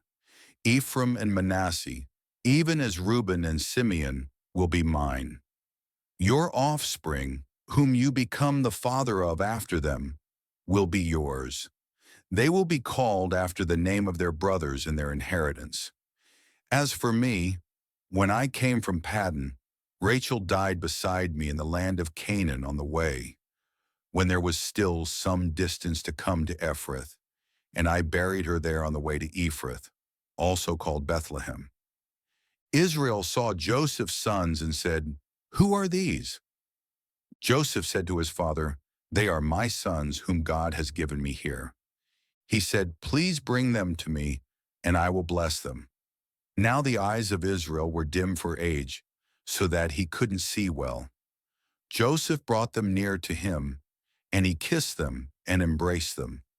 Israel said to Joseph, "I didn't think I would see your face, and behold, God has let me see your offspring also." Joseph brought them out from between his knees, and he bowed himself with his face to the earth. Joseph took them both, Ephraim in his right hand toward Israel's left hand, and Manasseh in his left hand toward Israel's right hand, and brought them near to him. Israel stretched out his right hand and laid it on Ephraim's head, who was the younger, and his left hand on Manasseh's head, guiding his hands knowingly, for Manasseh was the firstborn. He blessed Joseph and said, "The God before whom my fathers Abraham and Isaac walked, the God who has fed me all my life long to this day, the angel who has redeemed me from all evil, bless the lads and let my name be named on them, and the name of my fathers Abraham and Isaac. Let them grow into a multitude upon the earth." When Joseph saw that his father laid his right hand on the head of Ephraim, it displeased him. He held up his father's hand to remove it from Ephraim's head to Manasseh's head. Joseph said to his father, "Not so, my father, for this is the firstborn. Put your right hand on his head." His father refused and said, "I know, my son, I know. He also will become a people, and he also will be great. However, his younger brother will be greater than he, and his offspring will become a multitude of nations." He blessed them that day, saying, "Israel will bless in your name," saying, "God make you as Ephraim and as Manasseh." He set Ephraim before Manasseh. Israel said to Joseph, "Behold, I am dying, but God will be with you and bring you again to the land of your fathers. Moreover, I have given to you one portion above your brothers, which I took out of the hand of the Amorite with my sword and with my bow." Genesis chapter 49. Jacob called to his sons and said, "Gather yourselves together, that I may tell you that which will happen to you in the days to come. Assemble yourselves and hear, you sons of Jacob. Listen to Israel your father. Reuben, you are my firstborn, my might, and the beginning of my strength, excelling in dignity and excelling in power. Boiling over like water, you shall not excel, because you went up to your father's bed, then defiled it. He went up to my couch. Simeon and Levi are brothers. Their swords are weapons of violence. My soul, don't come into their council. My glory, don't be united to their assembly. For in their anger they killed men. In their self-will they hamstrung cattle. Cursed be their anger, for it was fierce, and their wrath, for it was cruel. I will divide them in Jacob and scatter them in Israel. Judah, your brothers will praise you. Your hand will be on the neck of your enemies. Your father's sons will bow down before you. Judah is a lion's cub. From the prey, my son, you have gone up. He stooped down. He crouched as a lion, as a lioness. Who will rouse him up? The scepter will not depart from Judah, nor the ruler's staff from between his feet, until he comes to whom it belongs. The obedience of the peoples will be to him, binding his foal to the vine, his donkey's colt to the choice vine. He has washed his garments in wine, his robes in the blood of grapes. His eyes will be red with wine, his teeth white with milk. Zebulun will dwell at the haven of the sea. He will be for a haven of ships. His border will be on Sidon. Issachar is a strong donkey, lying down between the saddlebags. He saw a resting place, that it was good, the land, that it was pleasant. He bows his shoulder to the burden and becomes a servant doing forced labor. Dan will judge his people as one of the tribes of Israel. Dan will be a serpent on the trail, an adder in the path, that bites the horse's heel so that his rider falls backward. I have waited for your salvation, Lord. A troop will press on Gad, but he will press on their heel. Asher's food will be rich. He will produce royal dainties. Naphtali is a doe set free, who bears beautiful fawns. Joseph is a fruitful vine by a spring. His branches run over the wall. The archers have severely grieved him, shot at him, and persecuted him, but his bow remained strong. The arms of his hands were made strong by the hands of the mighty one of Jacob. From there is the shepherd, the stone of Israel. Even by the God of your father who will help you, by the Almighty who will bless you with blessings of heaven above, blessings of the deep that lies below, blessings of the breasts and of the womb. The blessings of your father have prevailed above the blessings of my ancestors, above the boundaries of the ancient hills. They will be on the head of Joseph, on the crown of the head of him who is separated from his brothers. Benjamin is a ravenous wolf. In the morning he will devour the prey. At evening he will divide the plunder. All these are the 12 tribes of Israel, and this is what their father spoke to them and blessed them. He blessed everyone according to his own blessing. He instructed them and said to them, I am to be gathered to my people. Bury me with my fathers in the cave that is in the field of Ephron the Hittite, in the cave that is in the field of Machpelah, which is before Mamre, in the land of Canaan, which Abraham bought with the field from Ephron the Hittite as a burial place. There they buried Abraham and Sarah, his wife.